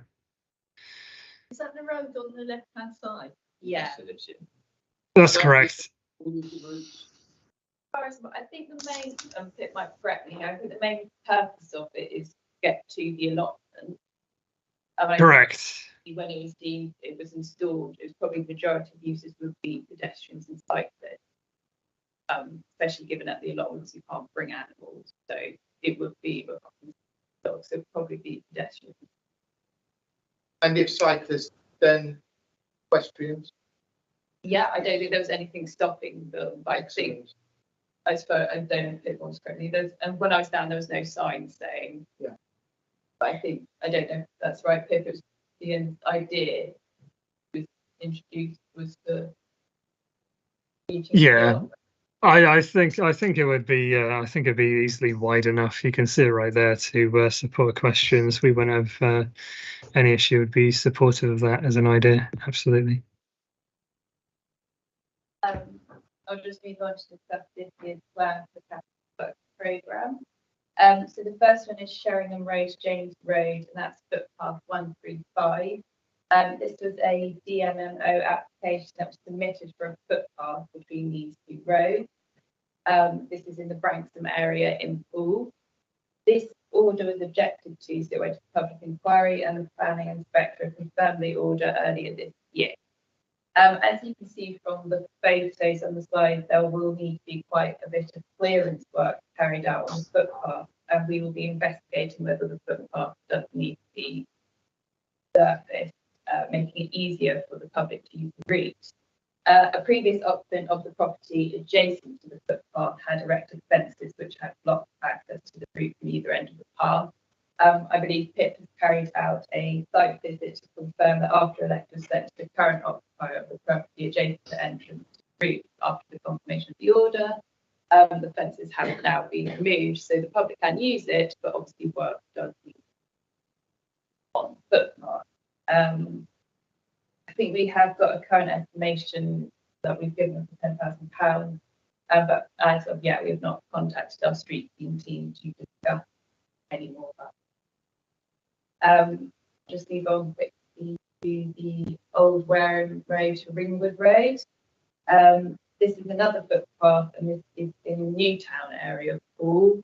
I don't know if that's now like Tower Park sort of area. Hope you'll be able to see the route on the slide. The footpath is situated on an industrial estate, which gives the public access to several shops and other amenities within the area. As you can see, it's adjacent to Tesco Express. I'm unaware how it came to light that the footpath required attention, and don't know whether it's part of an annual inspection or whether the public highlighted any issues, but site visits have been carried out by the rights of way team, as you can see from the photos, that the steps of the footpath required attention due to a number of holes. So obviously if you're on a mobility scooter or pushchair, so it's very difficult to navigate. Our proposed solution is to asphalt the surface of the footpath, and again I think we put on our estimated cost next slide. And lastly, I'm just going to briefly mention our last one is the Bridleway 125 at Longstreet Drive, which runs from Magna Road to Dorset Way in Oakdale, especially focusing on the long hollow section, which is highlighted in the yellow circle on the slide, which will be using the capital works programme to look at improving the condition of the route. And so I think members of the public have raised issues on this. Photos it has become very muddy, which would be difficult for many users, whether walking, on a mobility scooter, cycling or riding a horse. So the Bridleway requires looking at installing drainage and raising the levels of the route, especially in the section highlighted. Thank you very much, Ellen. Thank you. Just going back to the Avon Valley Park, is that a former railway line? If it links into the Castlemaine Trail, I presume it would be in section. The Upton Trailway. Upton Trailway. Yeah. Why can't, I'm presuming the gardens have been extended as part of the sort of land grab. Why can't enforcement take action? I think it could say because of who owns the land. Is that the query? That is correct. Yeah. So nobody actually owns the land at the moment. It's just a land grab. I mean, yeah, planning enforcement can take up some of it, but not all of it. That is the frustrating thing. You say nobody owns it, but surely that would revert to the historic railway estate, wouldn't it? Yes, I suppose it would. Yeah, we'll have to pursue that more. I don't know. I took some legal advice from it, but it seemed like a forlorn hope from what I was hearing. But yeah, certainly the historical railway estate may be worth us checking that out as well. Yeah. Okay. I think that I'm just coming from, I mean, it won't be, but from a corporate level, is about raising the profile of rights of way. Pip was on his own essentially for a year, and he did a fantastic job for himself for a year. Now I've got Ellen come into the team. We've got the rights of way improvement plan, as Pip mentioned, now been adopted. So we're trying to push that forward, really raise the profile and get rights of way back at the top of the agenda, get the funding we can to improve and to make better and to make multi-use as far as we can. So it's certainly we're really trying to push it. I'm sure the forum thank you and realise the work you've Pip's done done. a fantastic job, and now he's got Ellen, so it's even better. Yeah. Nicola, you've got your hand up. Quick one. Going back to your Avon trail, so the beginning of your slides really almost, which, I mean, I really appreciate that the river doesn't do what rivers you want it to do, and that's a good job because rivers should be a bit wild. And but is that close to the area that is proposed to be a sang? And therefore, will the sang also be affected by the river in that way? You would say this is out of your remit. I'm going to be honest. No, I'm not aware of the remit of the sang. That is, I'm glad you've raised that with me though, because I'm going to have a look into that. Because it's right next to the river, the proposed sang, or was. Yeah. And therefore, it's going to be affected in the same way, and therefore, should you really be putting a sang there? No, that's a good point, isn't it? I'm going to look into that. Thank you. I raised one last point. I think it was in the last meeting that if you don't live in the BC, can't raise a report. I've spoken to IT. You can. I think the confusion is where it says address. It means the address near the incident. So say there's a property, put in that address, not your personal address. So you can report issues if you don't live in BCP. Okay. So a very quick question. I wasn't here when the BCP process started, or the ROIC, but in Dorset, Tara did a very big mapping, opportunity map, if you like, for where we need access. Is there a map that goes behind the ROIC that's accessible or developable over the long term? Specifically, a map which identifies where we need access. And the existing. And the existing. There isn't anything which should be good enough to share at the moment, but probably the best thing I could do for that is if I prepared some GIS layers showing this. Just making a note here to do this. And then we could have that on Dorset Explorer, would probably be really good, wouldn't it? And then that can sit amongst all the other data and people can have a look at that and give us feedback on it. So yeah, that's a good suggestion.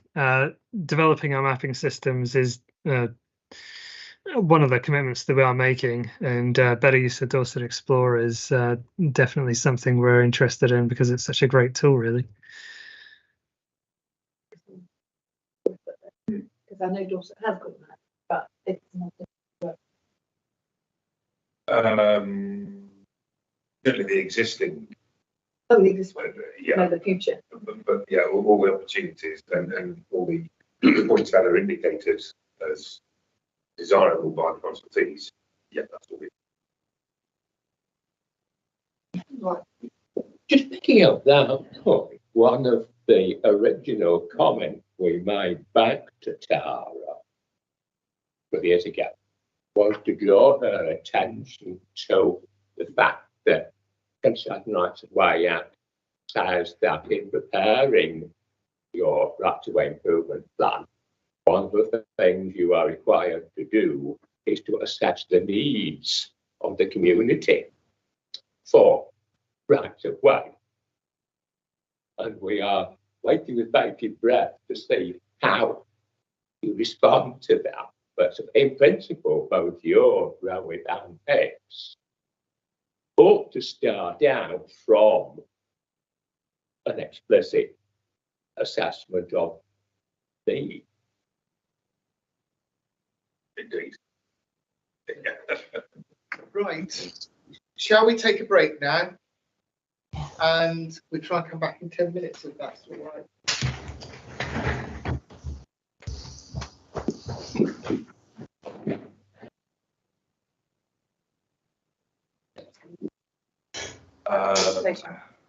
Difficult to actually pin it down, but it certainly give you 4 lines.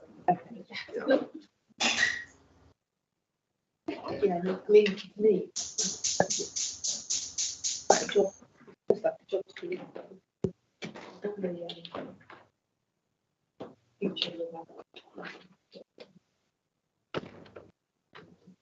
I will check with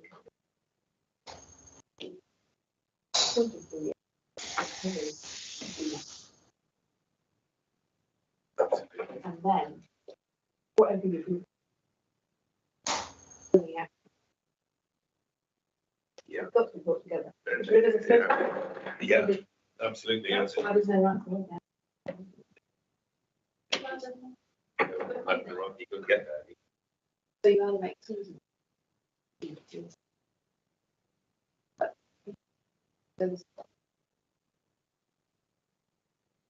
Yeah. That's it. It's brilliant. Got it. Yes. She's doing less of this. Yeah. Obviously, Cara was in Thursday. That was a bit of place, so it doesn't make sense to get we've got a novelist house around. She is second. Oh, very easy.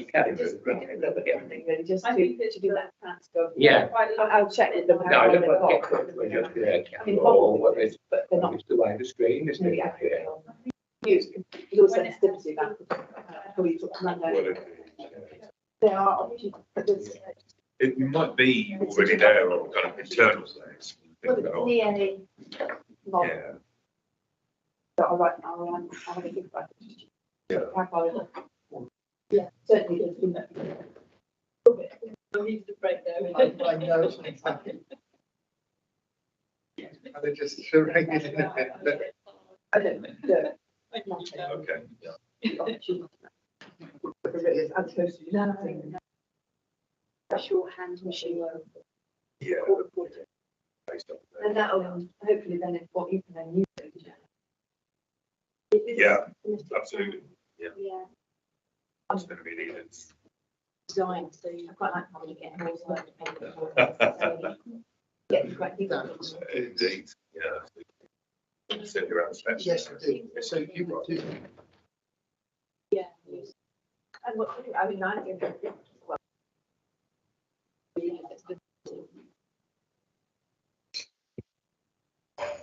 Quite enjoy it. Like us to be Yeah. I was trying to stop suddenly. Oh, really? Oh, is that right? Oh, goodness me. Right, so it's swim version, you can line green crocodiles and. I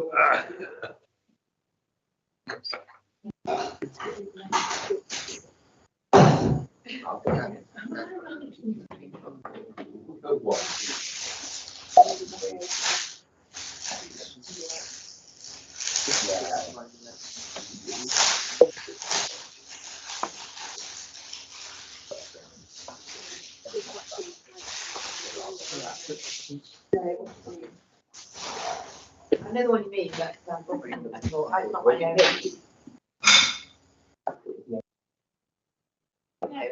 Or one of the three.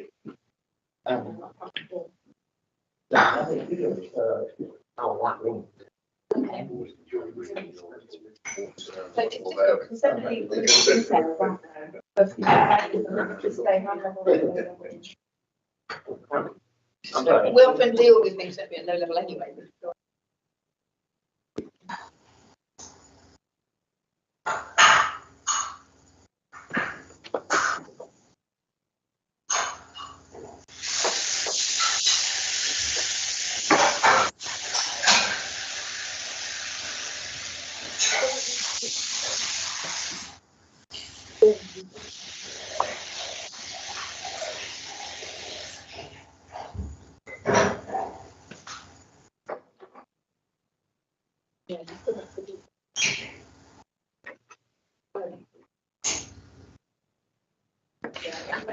So I'm going to have to look my game now and do a proper. Yeah. Ready to. He said, I'll do a PowerPoint. I just have teaching to make more paper. I don't think you need to, but yeah. Stay right. I do see. Well, that's 10 minutes. Right, yeah, yeah, I need to yeah. Now with the National Trust. Yeah. I haven't spoken to 2 sentences. I see her on Facebook. Yeah. I see Nicola move her hand.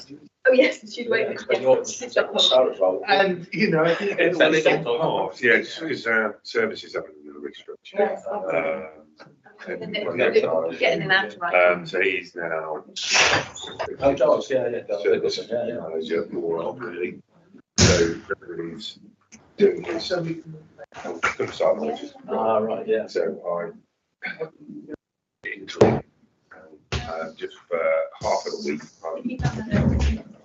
Yeah. Yeah. So it's been more than that. And Rutherford, he's doing his wedding anniversary today. Yeah. Yeah, so by the end of the summer, hopefully, structuring, everyone's doing it then. That's the thing. That's When what they I'm got it. saying. You know, the maintenance has always been the issue. You've got different header now, right? So that's the case. That's it. You know, don't have ranges like that. No. Because it's a slightly different area, but technically it's meant to be expected by scrutiny. They do expect highways. So they're looking at farms and everything else, but they might occasionally wander down around. Yeah. So it's how we. It's how. It's the biggest conundrum. Is Because 99% of ours is. And it's stopped at the moment. Yeah. Unless it's an adopted footway which just happens to run on the same line as a right to run head down. Yeah. But as a rule, Your that around there, you blame us for that. They pick up things, yeah. well, they do, but there's no formal. No formal. All right, okay, yeah. Do you have your, do you still have a scheme map for residential parishes? It's kind of adopted. I'm doing that, so yeah. Yeah. Looking at and seeing if there's a possibility for us that we don't hear us go and, you know, we don't know anything about it.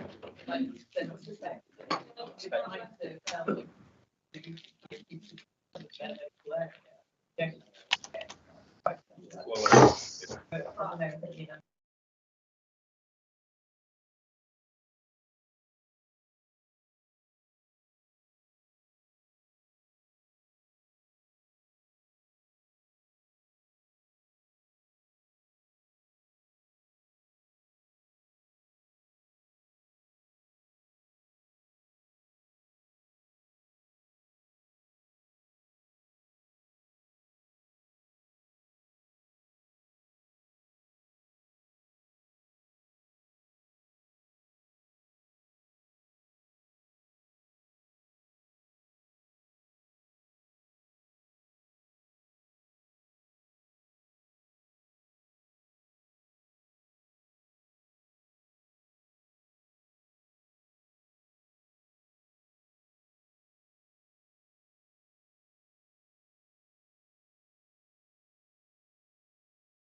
Right, okay. Final furlong to go then.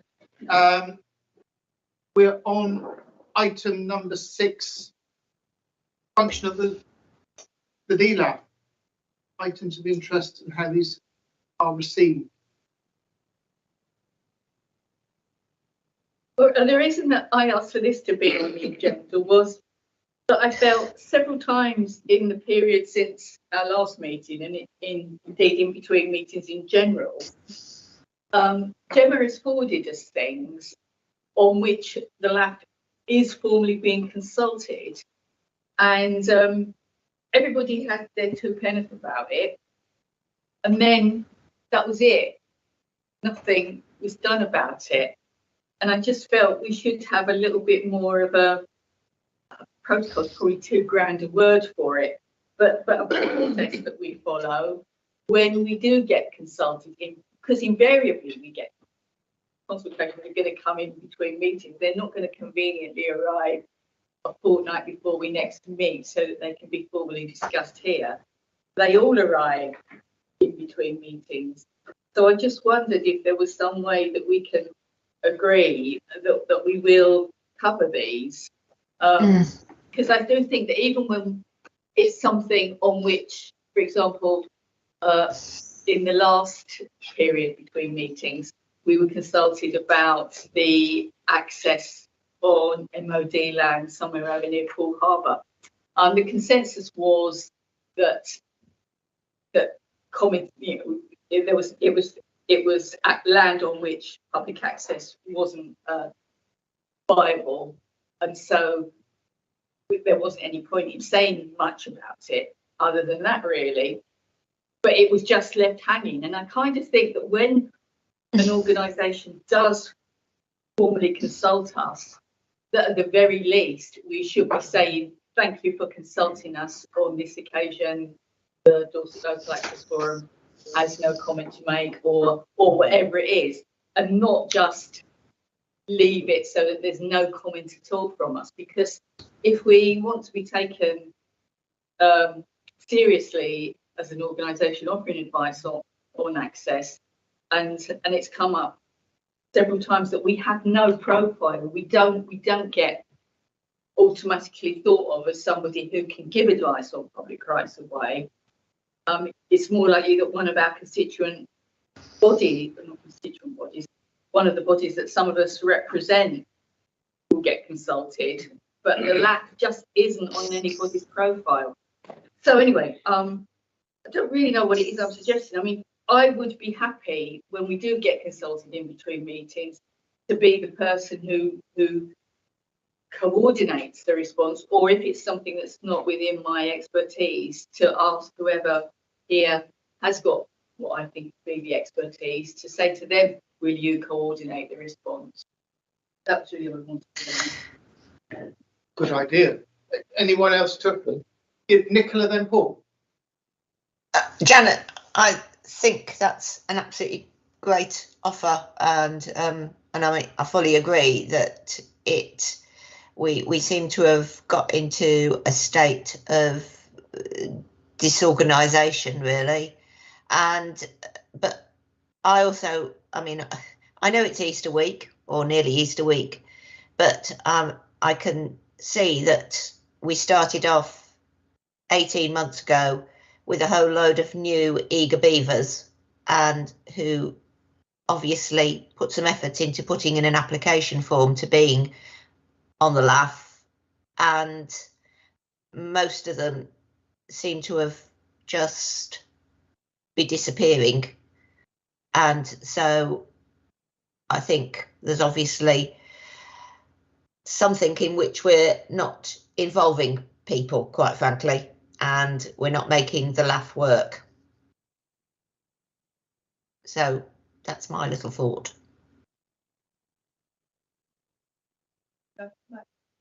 Yeah, you come back on that and then I'll take Paul. Well, it was really, Nick, what Nikki has just said about, we did have the new LAF and new people, but looking around, I mean, for example, there was a lady who was a farmer, He was a cattle farmer from somewhere in Dorset, and she obviously was sufficiently interested to put her name forward and be appointed. But she hasn't been coming to meetings, and her input from we have no input from the landowner side of things, the landowner and land manager side of things, just really doesn't seem to be here too much. I mean, when I first came onto the lab, there was a chap from the CLA who used to turn up quite regularly, and labs are supposed to represent across interest, right across the board, interest in access to the countryside, and obviously farmers and landowners have got a huge stake in it, but they're not there. We're not engaging with them. No. And I don't know what the answer to that is. I think the point about landowner engagement is a very good one. So, I have to put that to one side just for a minute. In terms of the protocol, we used to have a reasonably well understood one that Tara would send things out, and I would then add another email on top asking people to let me have their views in 2 or 3 weeks, something like that. And assuming that a sort of consensus emerged from these comments, I would then draft a response and circulate that, and I would then send it out on a chairman's delegated authority type basis. And there would then be to take note, to ratify agenda on item on the agenda for the next meeting, so that we would formally sign them up for the next meeting. I said that's worked as well as anything can do. And I think it's just simply a question of having chair and secretary at the same time. It's gone down the cracks, as it were. So I think that to just get a protocol like that, if Janet is happy to do it, that's splendid. But I think as long as we have an understood protocol like that, on the landowner issue, that again is a point. There's always been a problem with it. It's always been difficult to get landowners who are prepared to engage. And as Janet said, it's Andrew Gillett, who was a solicitor who worked for the Country Landowners Association, was very proactive and did ensure that the landowner case didn't go by default. But I believe he did apply to renew his membership. So whether Tara's files or something give you any indication as to what steps she took to try and get a landowner engagement, I don't know. I say it is a long-standing issue. Sorry, just to reiterate, it's not just landowners. How many people are on the LAF and how many are actually attending in one way or another today?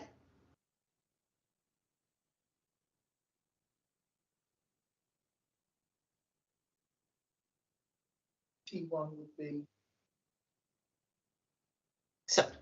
Sorry, did you hear? Yes, I'm just looking down who we've got. We've got officers and IT. Yeah, forget the officers and IT. I'm just trying to work this through, Nicola. We've got 4 of the forum online, 5, 6, 7, 8, 9, 10 of us. So we're about 2/3. Tara used to maintain a list that said these are the members. I've got a membership list with their. Some of us were designated as being countryside user representatives, and others were designated as landowner user representatives. And there's also a sort of a special interest type group. And I thought I heard it reissued that to reflect this growth. But She reissued a list of the people appointed to the lab and what their specialisations were. Yeah. Now, maybe we can write to the people that have sent in apologies or just simply not turned up at the last meeting, this meeting, and say, But are you still interested? Because we're trying to be an inclusive lab, and if people representing certain aspects don't attend, their views may be silent, their interests may be silent. I mean, the appointing authorities are required to appoint a balanced lab, and there are supposed to be X seats, countryside users, and X seats for landowner representatives. So I had assumed Charlie would have published something. I've just pulled it up on the website, 2022 members, and it's got our names and our interest profile. Yeah. So you can see it on the website. I'll just take Fiona, then Simon, then I'll go to the screens. A couple of points. We do have a landowner on the call. Yes, I've just seen that. Nadie's there. Many of the boards or groups I am on have an attendance register, which the organisation keeps. I don't know if Gemma, you keep, and are any actions taken if someone has sort of, sometimes it's previous meetings and around, or at least a conversation about whether it's a short-term illness or a lack of availability, because then you can look at recruiting. But in terms, I like Janet's suggestion very much, because a lot of the business happens between we only have 2 meetings a year, 3. And sometimes things come through with a much shorter time scale, and there's a quick scurry round. Because we get it to the dealer, I'm not sure when we start discussing things whether we lose some of the members because we don't have their emails. If you go to the dealer, we do keep a circulation of all the members on the dealer, don't we? If you hit the dealer, well, I do. Yeah, I have. Right. But we may miss people when the conversation starts, but we could have to respond before the next meeting, and what I'm thinking, and at least you sign off following Janet's suggestion, then I'm very happy with that. Organised. Yeah. And whilst we're in that area, can we clarify, do we have an official VCP councillor nominee? Let's think about that. I think you invited, portfolio holder Councillor Green before. I saw he was an apology for the last meeting, but we do have an election next month, as I said earlier, so we'll wait and see on that one. Well, I mean, it's the other way around. It's that the appointing authorities nominate a councillor to represent their election. And I can remember, yes, there was some confusion about VCP. Right. Simon, I'll come to you. I refer you to the note 4 of the minutes in connection with Bridport to Chiddock and also Charminster to Charlton Bank. With relation to Chiddock to Bridport, I think it would be helpful to engage with Parish Councillor Mrs. Deirdre Coates, Parish Councillor of Chiddock, also of Chiddock Manor landowner, in connection with her desire, their desire for safe equestrian access, in particular from Chiddock to Bridport.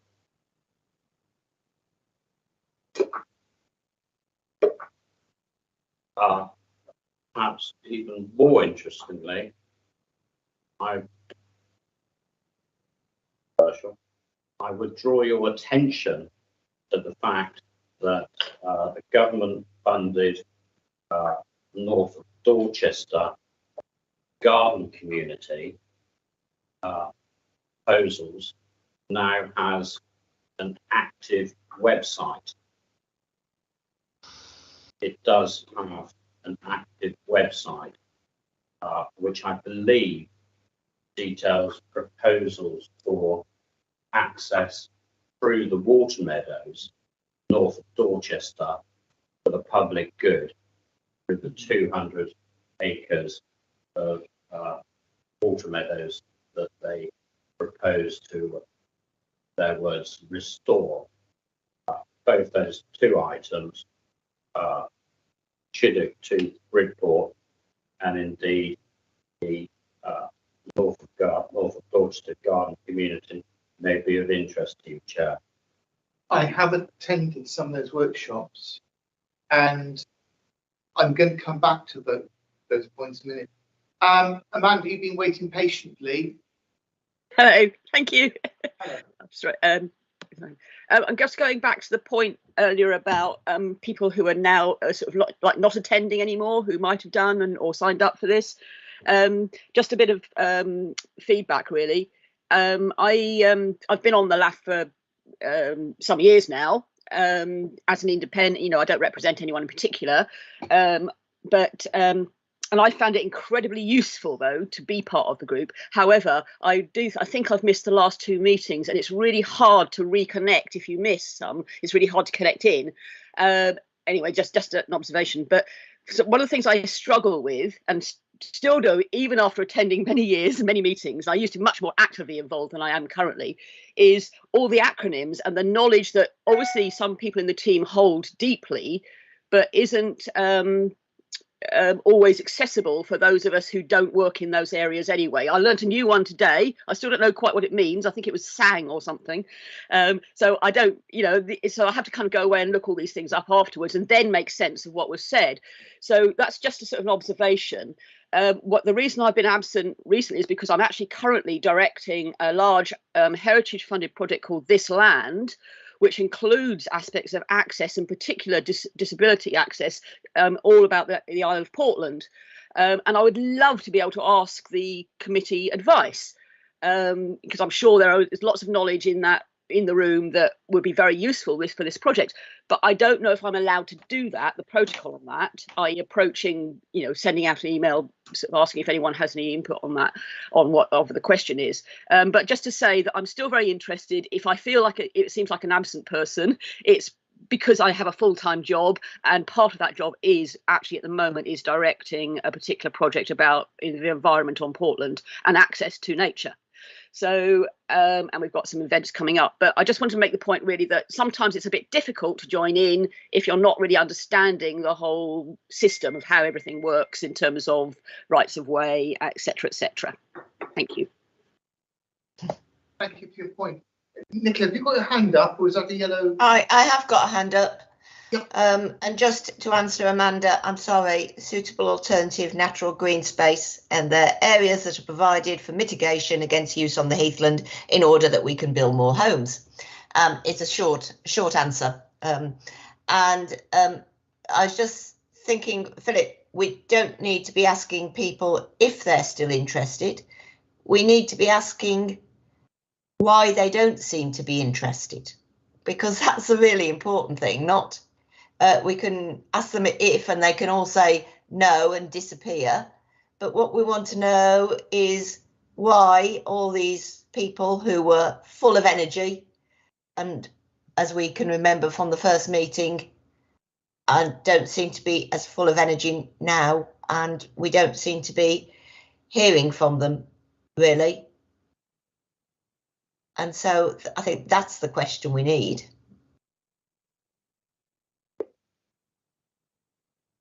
When I sat on the Devon DCAF, we used to have additional training days and site visits as a forum. And bringing us together, I found very advantageous, because you get the networking and the team building. And I appreciate people have external jobs and time constraints, but it allowed us to sort of gel as a forum, as a community, to discuss these matters.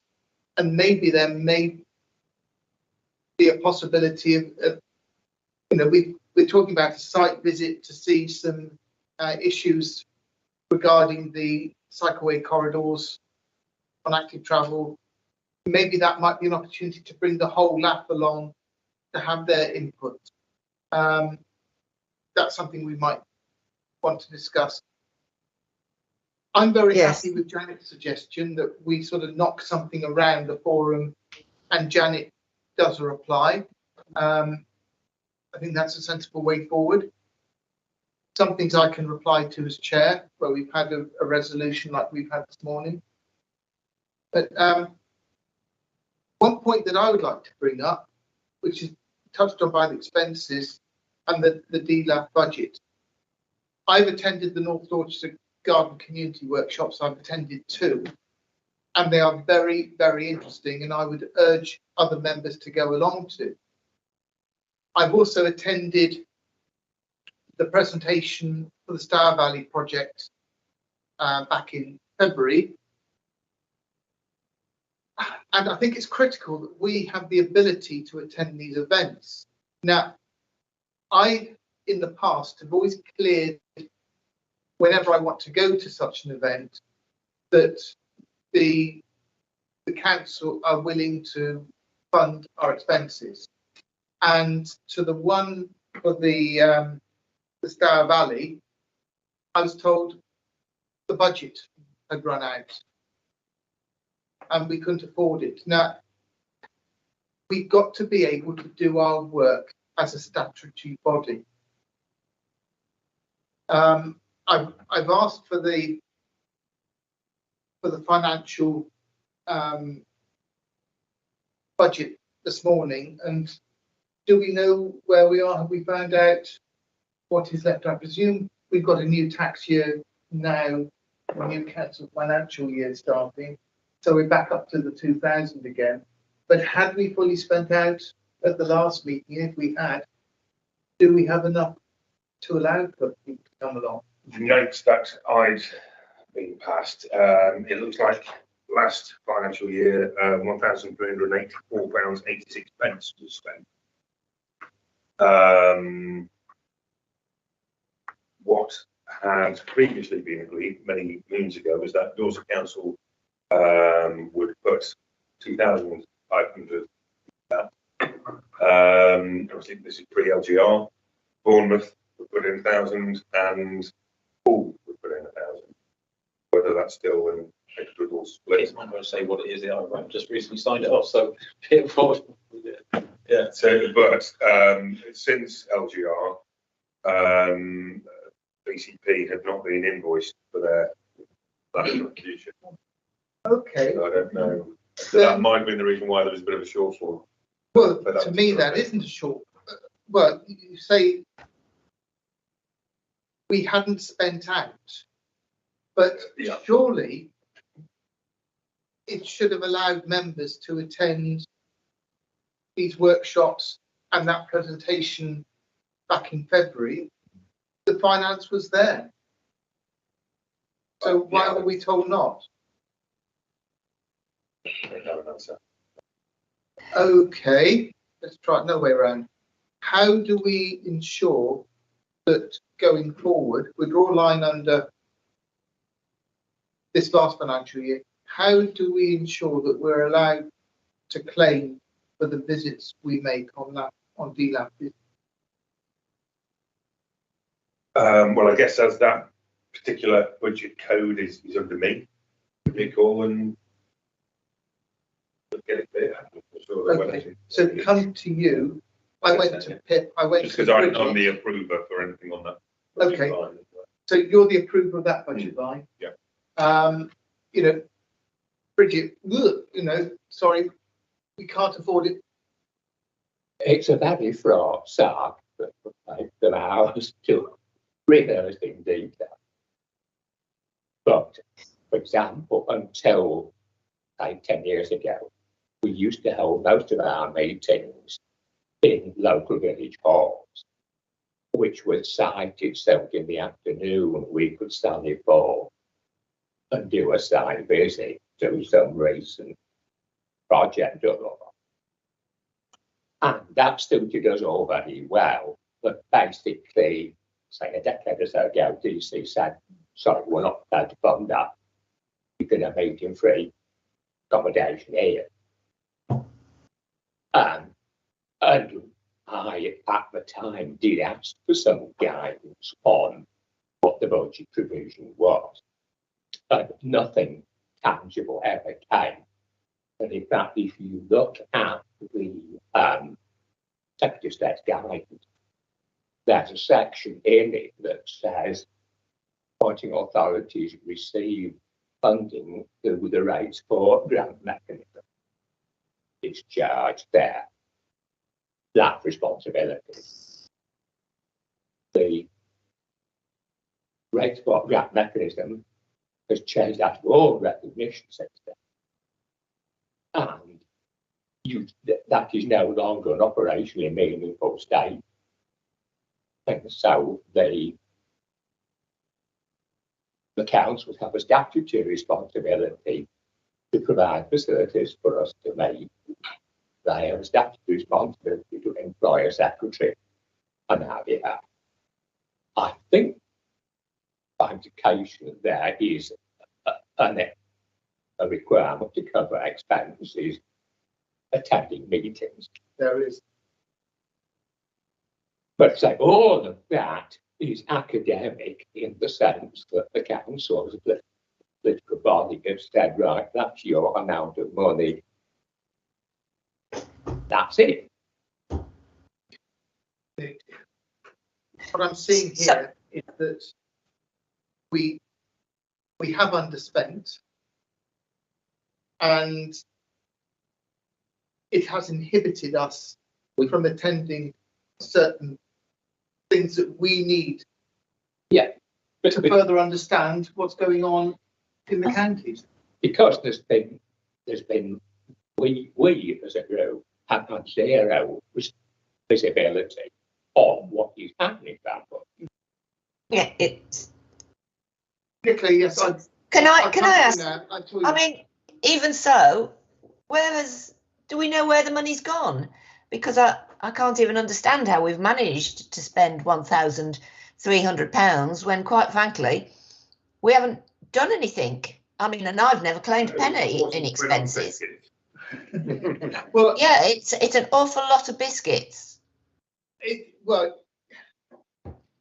No, but we used to be charged explicitly for Tara's time. Yeah, her hours, I believe her hours that were specifically on this, and I think that's still got to be the same. So myself and Russell. The reason we were cut down to totally the meetings was because the council were prepared to fund Tara to support more than that. One specific that Bridget brought up was the cost of speech to text, and I would defend that because you need it. It's critical that anybody attending a LAF meeting is able to do so uninhibited by. And in my view, that particular item won't be charged of the chief executive's budget in his capacity as the Equality Act budget holder for the council. But the budget, we've just never, as a group, seen these figures before. And so, we can't be accused of underspending, but we've never been told what's there. And I'll rectify that then, because I need to get my head around what it is and need better management of it. But so on last year's, or up to the end of the financial year, £40 on tea, coffee, biscuits.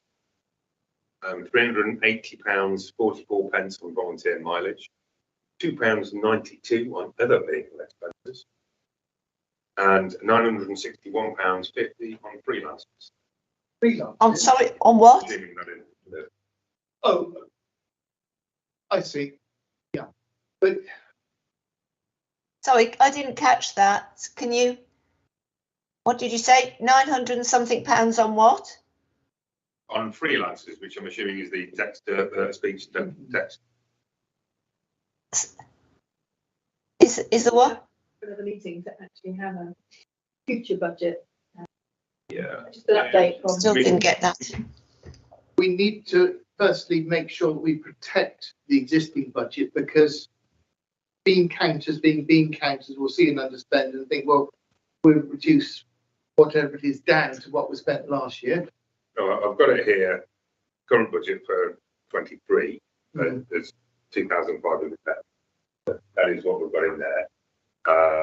Like I say, there hasn't been anything come over from BCP for a couple of years. Go on. So Certainly, we discussed it for this coming financial year, and there's certainly £2,000 coming that way. So me and Pip discussed it and just measured him as well, and he said yes, £2,000. Yeah, so I can't speak for the last few years. To be told by Bridget Betts that You clearly have money. Yeah. we couldn't fund members to go to a presentation in February, and I emailed. She even suggested I write to Pip Elias, which I did do, and Pip said no, we can't fund it. Something's going awry here. You know, we need to be able to get the information. As what might be described as bean counter, i.e. a chartered accountant, if you will write to me on this matter, send me an email, I will engage with another bean counter, another chartered accountant, Gary Suttle, who's the portfolio code of finance of Dorset Council, and if you will set out the extent to which you believe work at this forum is being inhibited, and we'll move the matter forward. Thank you very much, Simon. Thank you. but on that basis, sorry, we should, if the costs for the coffee and whatever the £900 was, which I still didn't catch, stays approximately the same next year, that means that we should have £1,200 effectively to spend on village halls in appropriate places for site visits and for doing various visits where people want to claim expenses to other stuff. And so £1,200 could go quite a long way, couldn't it? Recruitment, you know, there's obviously a cost to do with that. Yeah. For Yeah. that. Yeah. I mean, I don't know part of that conversation. Maybe she was thinking, you know, distance. Was there somebody more local?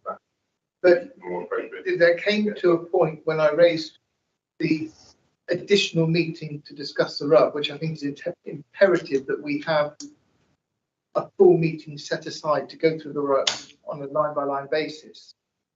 Bridget was saying that we could do it as members and a room would be available, but we wouldn't have secretarial support. I don't know what the comments of the lap would be on that. Do we need Well, I was going to say, I think it's sufficiently important that if we want as a lab to have the meeting, I'll take the minutes. But yes, is that right? Because at Devon we have Hilary Winter. She produced the minutes. She also produces a newsletter that goes out on the web, and I urge members to look at the DCAP website. Well, I think the most important thing is we take up this offer, we find out exactly what the budget is, Yeah. and we take it forward from there. We can't work on the detail. Okay. We know what the sum is. And if you could also effectively let us have this last year's actual, as it were, because I'm still confused on the basis to which Gemma time have been charged to us. And that, I believe, was to be December. Yeah. Surprising. According to what I've got there, there was no time directly, you know, for Gemma or for Tara in the last financial year charged to that budget code. Yeah, I understood from Tara that money was ring fenced for expenses. Absolutely nailed down that it was ring fenced. But we have to have the ability to attend legitimate events. But you're saying to notify you in advance. Well, And You know, if the Garden community are holding another meeting, you know, for Dorchester, or we have other workshops. And in addition to that, we need to know what is going on, because to find out, as Chair of the lab through other sources, that there was this presentation going along for the active travel Stour Valley project with 36 hours notice.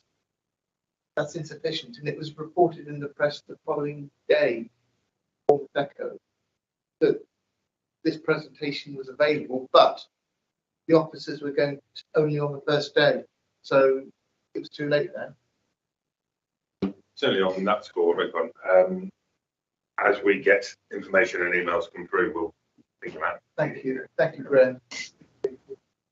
Can I just say one last thing? I mean, Okay. even if there isn't a budget, it would be nice to know, because quite frankly, it's not worth me putting in a claim expense to get from Wimborne to Throop, you know, and it's diddly squat. And so it's not a case of expenses, but if one doesn't know that things are happening, then you're left with no choice. Absolutely. And basically being kept in the dark. Yeah, we need to know. Simon, you Yes, one final point. One of my colleagues down here mentioned village halls. Yesterday, my wife and I saw a coffee morning at Chetnall at a village hall.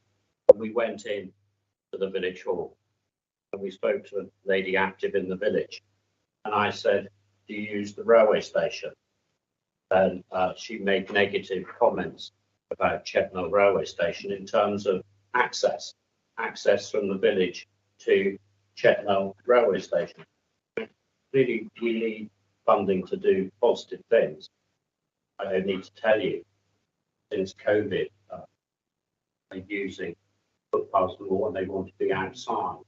And indeed, Dorset Council, together with the NHS, produce these various aids in connection with mental health issues funded by Dorset Council and the NHS. And it's clearly important, dare I say, people like the lady concerned with the village hall in Chetnall is not trapped in Chetnall, and that she can actually have safe access, whether by foot, by cycleway, with the equestrian access to the railway station. So it is important work. I think if you dig into Secretary of State's guidance, it does define an optional procedure in which the councils actually give the LAP a budget, and it's up to the budget to the LAP outspending. So we could go down that road if we want. Now, I'm pretty sure it is a defined option. Right. I think we've got some pretty good pointers and made our presence felt on that matter. Just one thing for Amanda. There are 140 horses on Portland and only one short ride away. I just wonder if she could bear that in mind with her project. With sorry, Chris? There are 140 horses on Portland, Yeah. only one ride away. Yeah, it's a big issue. But I don't know. I mean, and it's an often topic of conversation and one that we're going to try and address in the project. But we don't know what the answers can be because we don't have any access to anyone that would be able to advise at the moment on that. But it's very, very concerning because they're and also because the increase of the amount of horses and the lack of understanding. There's a lot of differences of understanding and opinions on that. And so it can get quite heated, but without people willing to kind of actually talk about it. So they just kind of get into like sort of opposing views, but without any knowledge to base any of those on. But there is an issue where obviously there's only one bridleway, as you know, but the horses they're going across the common land and on the coast path. And there are lots of places where this is so churned up that walkers can't use it, let alone anyone on a kind of mobility vehicle of any kind. And that's something we're trying to look at. But we're, as an arts organisation, we can't do anything about it, but we can help raise the issue. But it'd be useful to know if there was any route we could go down to actually look at whether there's anything we can do about any of it. Tara was very well seized of this point about pop and bridle way. I've got it on my radar as well. Can we ask them to check does the new railway pick that point up? I can make sure that it does. It's not something that I'm all seeing as a specific point, but it's a very classic example of your needs analysis. The same with an enormous parish like Marnell in my area. There's only 2 bridleways there and probably a similar amount of horses. We've got British Horse Society access officers, access and bridleway officers in those 2 locations, and they're doing all they can to try and achieve equestrian routes. Probably one of the biggest inhibitors is landowners. You can't enforce a bridleway or force landowners to have a bridleway out of desirability or need. You've got to find the evidence to do so. At which point, evidence for future routes brings us very nicely onto item 7, the legal record team. Vanessa, we have you online. Welcome. Hello, thank you. I just have a short presentation for you today, so if I just share my screen. So firstly, I'd just like to deal with an action point from the last meeting regarding the England Coast Path, which Janet raised earlier, and then I'll go through the current situation with definitive map modification orders and public path orders. And then I'd like to discuss the statement of priorities for dealing with definitive map modification order applications. So regarding the England Coast Path, and the question was raised at the last meeting, can we record it on the definitive map? We contacted Natural England and asked them, should it be added to the definitive map and statement? And they replied to say no.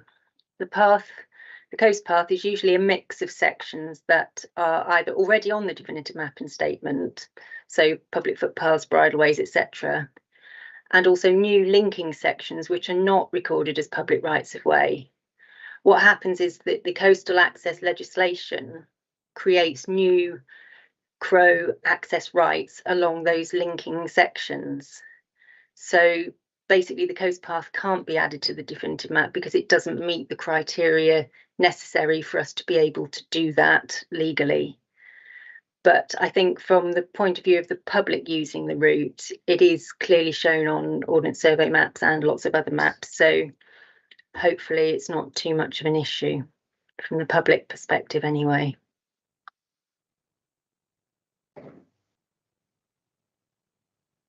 So looking next at the definitive map modification orders, the main news, which you may well have heard because it was in the national press, is that the 2026 cut-off date for modification order applications has now been extended until 2031.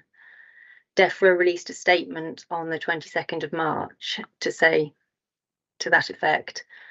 Having said last year that they would repeal the cut-off date, they've obviously now had a rethink and decided to extend it instead.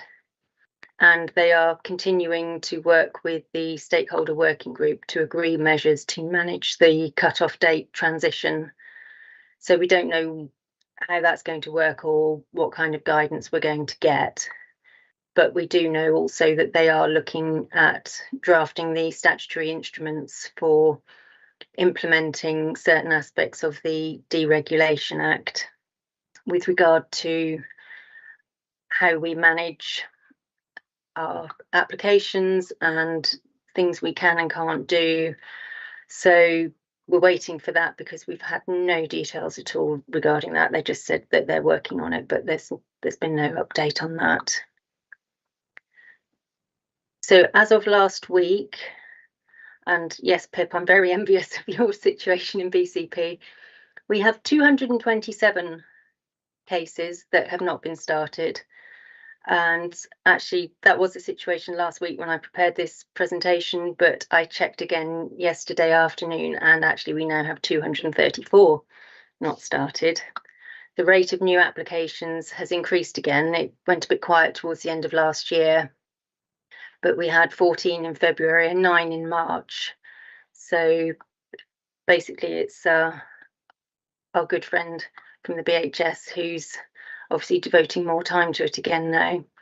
The BHS estimate that for Dorset they will be submitting at least another 100 applications, and other organisations and individuals will also be making submissions. We have 49 cases in progress. This includes 6 cases which are currently with the Planning Inspectorate, where we've had objections to our legal orders, and so we've had to send them off to the Planning Inspectorate for determination. And that number hasn't changed since my last update in November. And also included within the 49 cases are 25 cases which are in our queue waiting to be submitted to the Planning Inspectorate. We have to pace ourselves because it takes up a lot of our officer time, and also it takes up a lot of time from the legal services team. So we have to balance our workload. So that means basically there are 18 cases left which are under current consideration. And an update on the PINS cases from last time. We've now had 2 sets of results in the Melbury Osmond public inquiry, which was held in September. The result was to not confirm the order and so not record the claimed footpath. And this was in accordance with the officer's recommendation. We were directed to make the order by the Planning Inspectorate, but ultimately the inspector determined not to confirm it. And we also had a hearing into a path in Church Knoll, which was held in November, and the result was to confirm the order as made. And there are no other inquiries or hearings currently scheduled. Moving on to the public path orders. We have 2 cases not started and 33 in progress. So we're in a much better situation here. Last year, the proportion of diversions and extinguishments under the Town and Country Planning Act, which are cases connected with development, the proportion of those that we received was higher than the more usual Highways Act applications, and that's the first time that's happened. There's been a lot of development around the county, as I'm sure you're aware for various reasons, and so the applications have increased, and this has had an impact on the definitive map team resources because the Town and Country Planning Act applications are time critical. So we need to process them as soon as we receive them, because otherwise we jeopardise the development. And so that basically means other things have to be put on hold in order for us to accommodate those applications. We have 3 cases currently with the Planning Inspectorate. We have footpath 16 Malcolm Horsey and footpath 26 Chesilbourne. That was submitted to the Planning Inspectorate in September 2021, and we haven't heard anything back from them yet. They're struggling with backlogs too. Gussage St Michael, part of footpath 6. This was submitted to the Planning Inspectorate in July 2021, and this is now being dealt with by written representations. So hopefully we'll get a result on that reasonably soon. And footpath 51 Dorchester and footpath 6 Winterbourne Moncton was the case which was submitted in January this year. So clearly on the basis of the other 2, we won't be hearing anything about that for some considerable time, but at least it is with them and it's in their queue now. And I'd now like to move on to talk about the statement of priorities for dealing with definitive map modification order applications. This is something that's been raised previously in your meetings, and the statement of priorities is very important to us, and the input of the forum is important as well. Schedule 14 of the Wildlife and Countryside Act 1981 says that the council must investigate definitive map modification order applications as soon as reasonably practicable.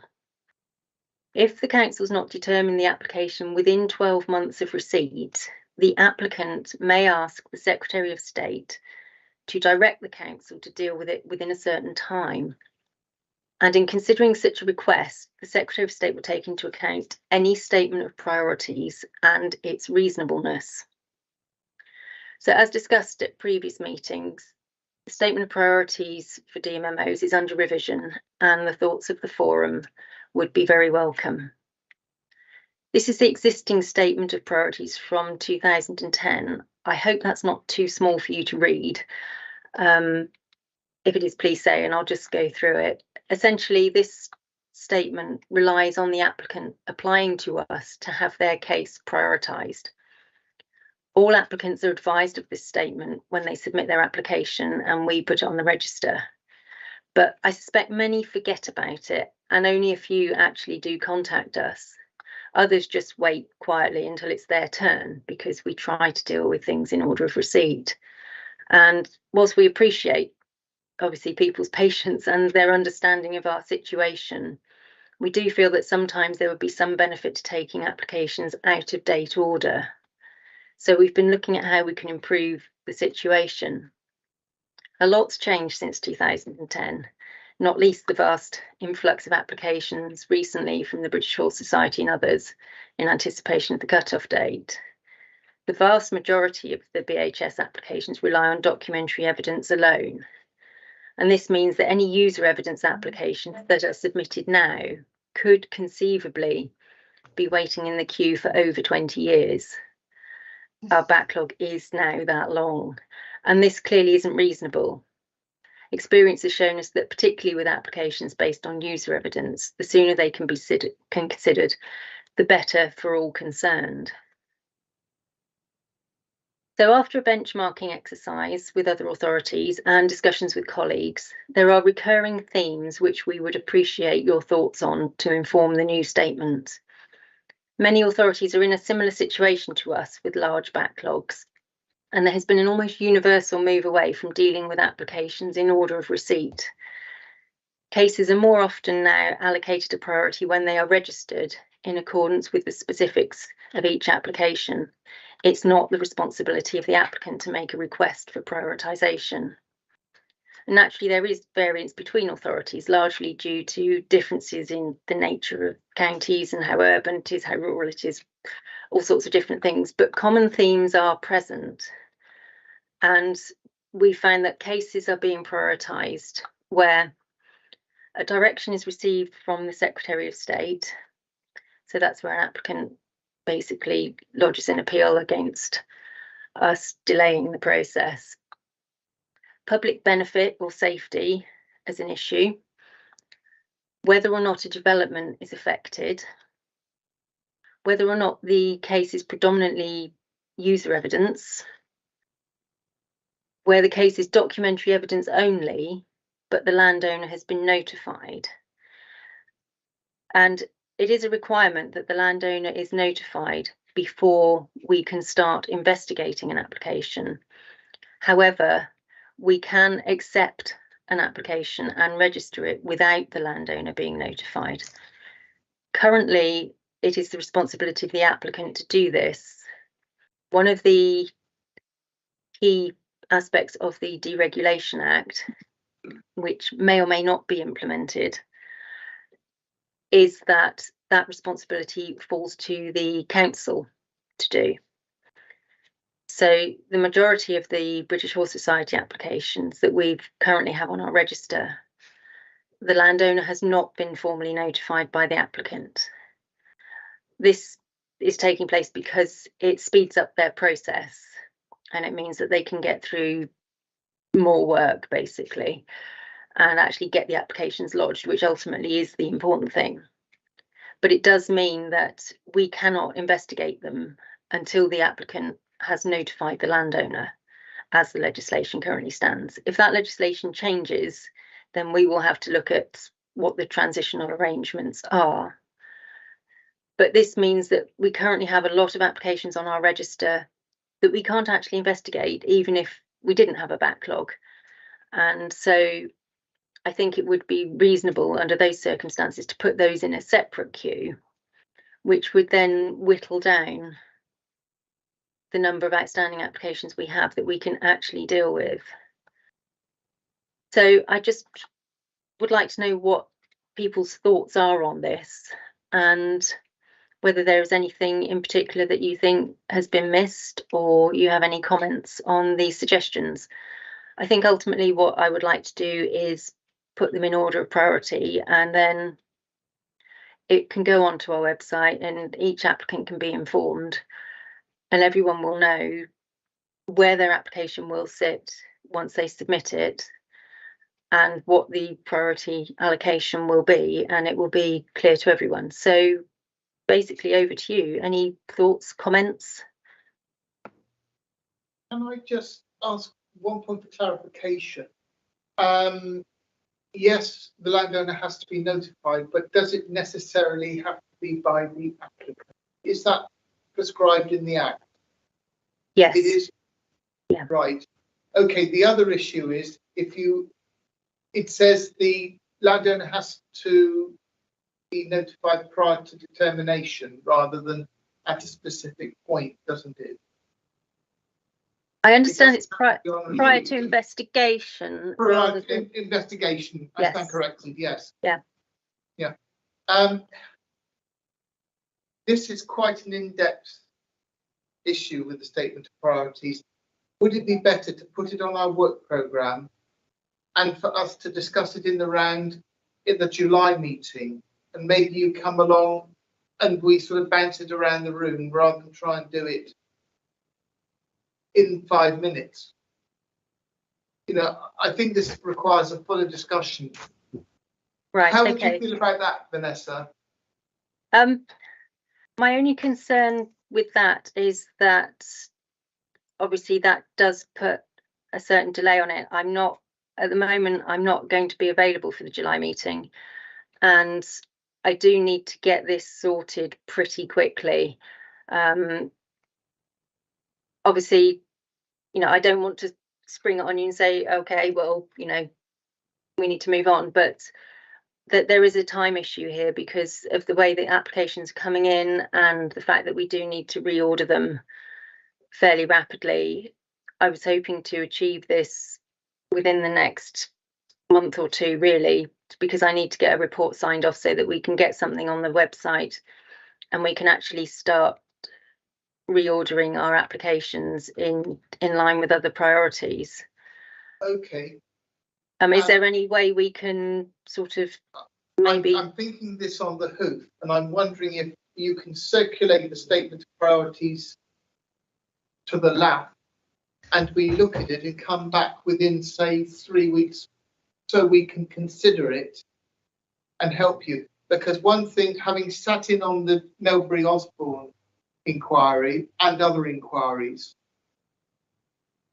the concern that I and others have got is that by the time they reach a public inquiry stage, some of the user evidence has been made by people that are sadly now deceased. Yeah. And it's a grave concern that we have that we are losing the ability to bring this evidence forward and test the evidence as we would wish in front of the inspector, rather than doing it almost posthumously. Yeah, So, that's why it's in there, because we need to do this, because as I said, you know, sort of someone who submits an application now, if we carry on dealing with things in date order, they could potentially be waiting 20 years, and you know, that's just not right for anyone. I mean, obviously, you know, everyone's affected by all applications, and we appreciate the importance, particularly for landowners as well, who need some kind of certainty. But if your evidence gradually dwindles away over the years, then that is really going to hamper the investigation and ultimately the decision. So we do need to be able to prioritise user evidence cases, and that's sort of the situation we're in at the moment. We kind of, because of all the BHS applications, we really do need to reorder things and actually publicise that sort of fairly quickly, because the situation is getting quite dire now. Fiona, you have your hand up. Yes, and excuse my lack of knowledge on this process, but to me, coming cold to it, at the end of the day, the most important, and I guess these are new right of way, is about current and future need, not about historic existence. And clearly public benefit, development are current needs. But I don't know whether you have any measures in that process of current and future needs, because that really is what should prioritise. Yeah, we can't. Sorry, we can't. I was going to say, these lost ways, we are saying once a highway, always a highway. So the fact that historically they are there and continue to be there, but we want to have them put on the register. They've become lost for whatever reason. I understand that, but yeah, just because it used to be used, is there any way, and that may be impossible, clearly an old highway that's lost may be perfect for future need. Some may not be. I didn't know if there's any way that can be taken into account, because that's yeah. The problem is that when the council determines the MMO and PPO, they are required to do so in accordance with the law. They are not exercising a value judgment as to is this proposal a good idea or not. It's just simply, does it meet the evidence test set out in the legislation, I'm afraid. But going back to Vanessa, my reading of your previous slide was that as of now, you are operating a binary system. So either it's a priority case or it's not. Whereas this idea of segregating out the ones where a documentary evidence, where the evidence hasn't been served on the landowner, that's taking you towards a three-tier model in a sense. Would you think a three-tier model would be helpful to you? I think, to be honest, the situation we're in at the moment just isn't workable. So anything would be helpful. But what I'm hoping to do basically is take these points that are on the slide before you now, put them in order, rank them, and just say to people, okay, if your application fits one of these criteria, it will go into this priority. If we have 6 cases where development is affected, we will probably deal with those in the order that they came in. But then it does depend on the nature of the development. It might be a small development which could be completed in 6 months. It might be a huge development which is going to take several years.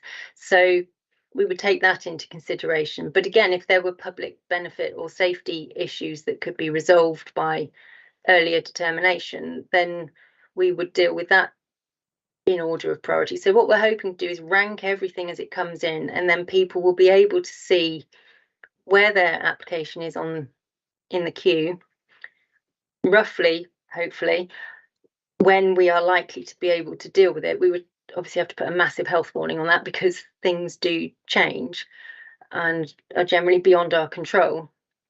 But also it would give clarity to everyone. So we would sort of take away the date order thing, and we would remove the responsibility that has been bestowed on the applicant to actually make their case. Because when the current statement was prepared in 2010, things were very different. We had nowhere near as many applications outstanding, and it made sense at the time. But yes, I mean, basically what we're saying is we need to be able to remove from the list and put in a holding kind of list the ones where the landowner hasn't been notified, so that we can take those out of the calculations, and then we need to reorder everything else. So I think really it's still 2-tier, but having said that, all suggestions are welcome. Chris, you'd like to come in? The problem is the notification of landowners. Probably a lot of the applicants have got no idea how to do this or who the landowner is. That's the problem. Can the council help the applicants this way and speed things up?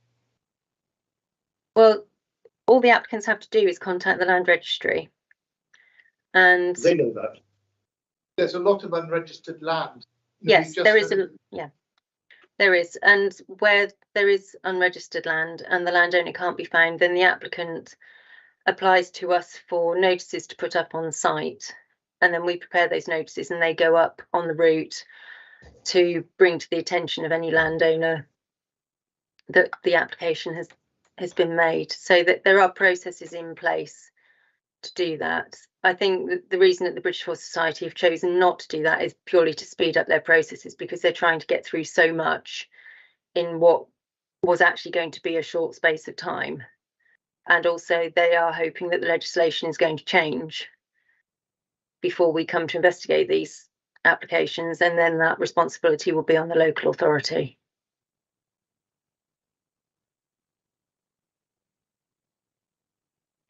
Well, I was just going to say, can I support what you suggested, is that this gets circulated and we respond and send Vanessa something in writing within the next month or 3 weeks. But also, Vanessa, could I ask, would it be possible for you to consult the primary user groups on this as well, with the same kind of limited timescale to respond to you? Because I think Brambles, BHS and OSS would like to say something about it, but only give us a really short time to respond, so that your timetable isn't interfered with.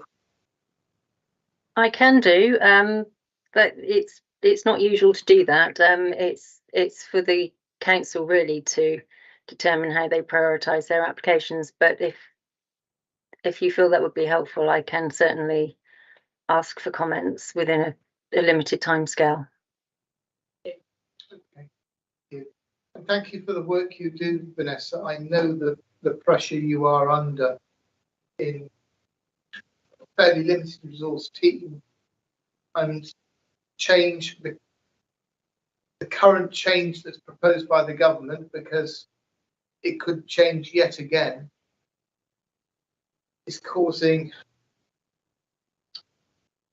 all this work to be bringing forward in a very short space of time. Okay, thank you. Thank you. No further questions for Vanessa? Thank you. So we won't see you at our July meeting, but if we do happen to have a ROAT meeting when you are free, I'm sure we appreciate your input. Okay, thank you. Thank you. Thank you. So with that, we move on to item number 8. Member feedback from associated groups and meetings. I don't know if you've had anything additional to come in. The AOMB Partnership Board hasn't met since. Okay. The LMP has, but I can just add that to my circulation on the. Thank you. Publish a new strategy. That's very helpful. Thank you. Yeah. So we go to the work programme. The work programme, I think, I haven't got the publication in front of me, but I think the two things we picked up today to capture, we will need a site meeting with Transforming Travel team to discuss the items of biodiversification and multi-use, and also a full separate meeting to discuss the ROAT when it comes forward, which we're anticipating within the next couple of months. So we have time to digest the ROAT and then come forward with our thoughts. Any other business?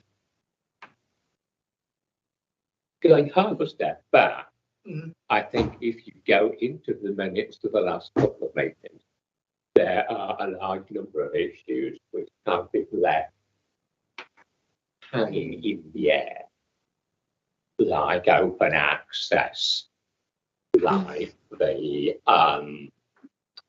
diversionary route on the England coast path around the Lowwood Ranges and so on, where we've been promised consultation on that for 2 or 3 years now. And so I think there are quite a number of issues there that we rather lost sight of this last year or so. And we need to get them back on the active list. We took that. Yeah.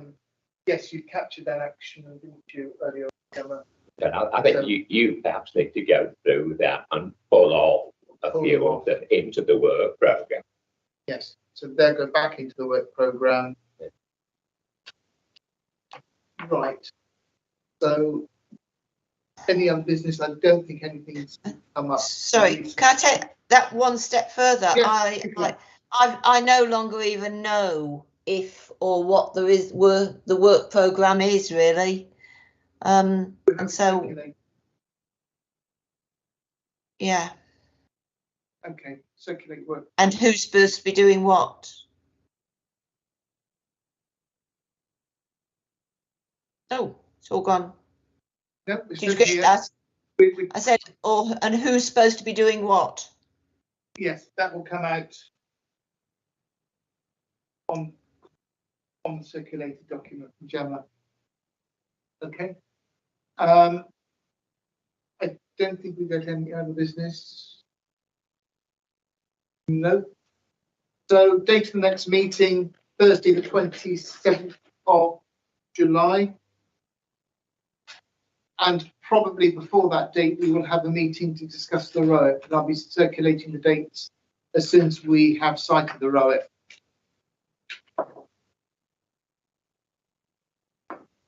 Right, well, thank you, everybody, officers and members of the forum. We've packed a lot in the last 3¼ hours. Thank you very much indeed. So we've got 2 meetings coming up before the 23rd of July, site meeting, transforming travel, and their own meeting. Thank you, everyone.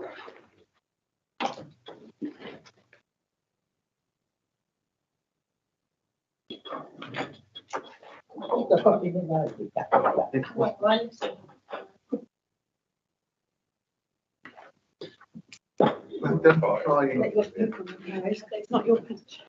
Yeah. No, interesting. You can see what goes on and yeah. It must be really interesting. Yeah. Get used to what's made within your area. Yes, yeah. So it's good to see what's going on. Actually, I'll see some Dorset colleagues and things like that. Yeah, so. Yeah, thanks for that. We were better than expected. Yes,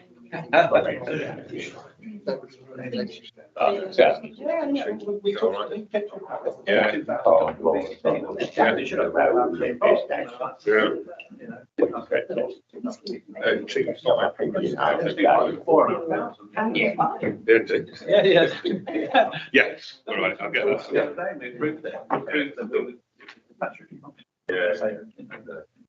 Yeah, I don't understand the last couple of years. I've been able to do this.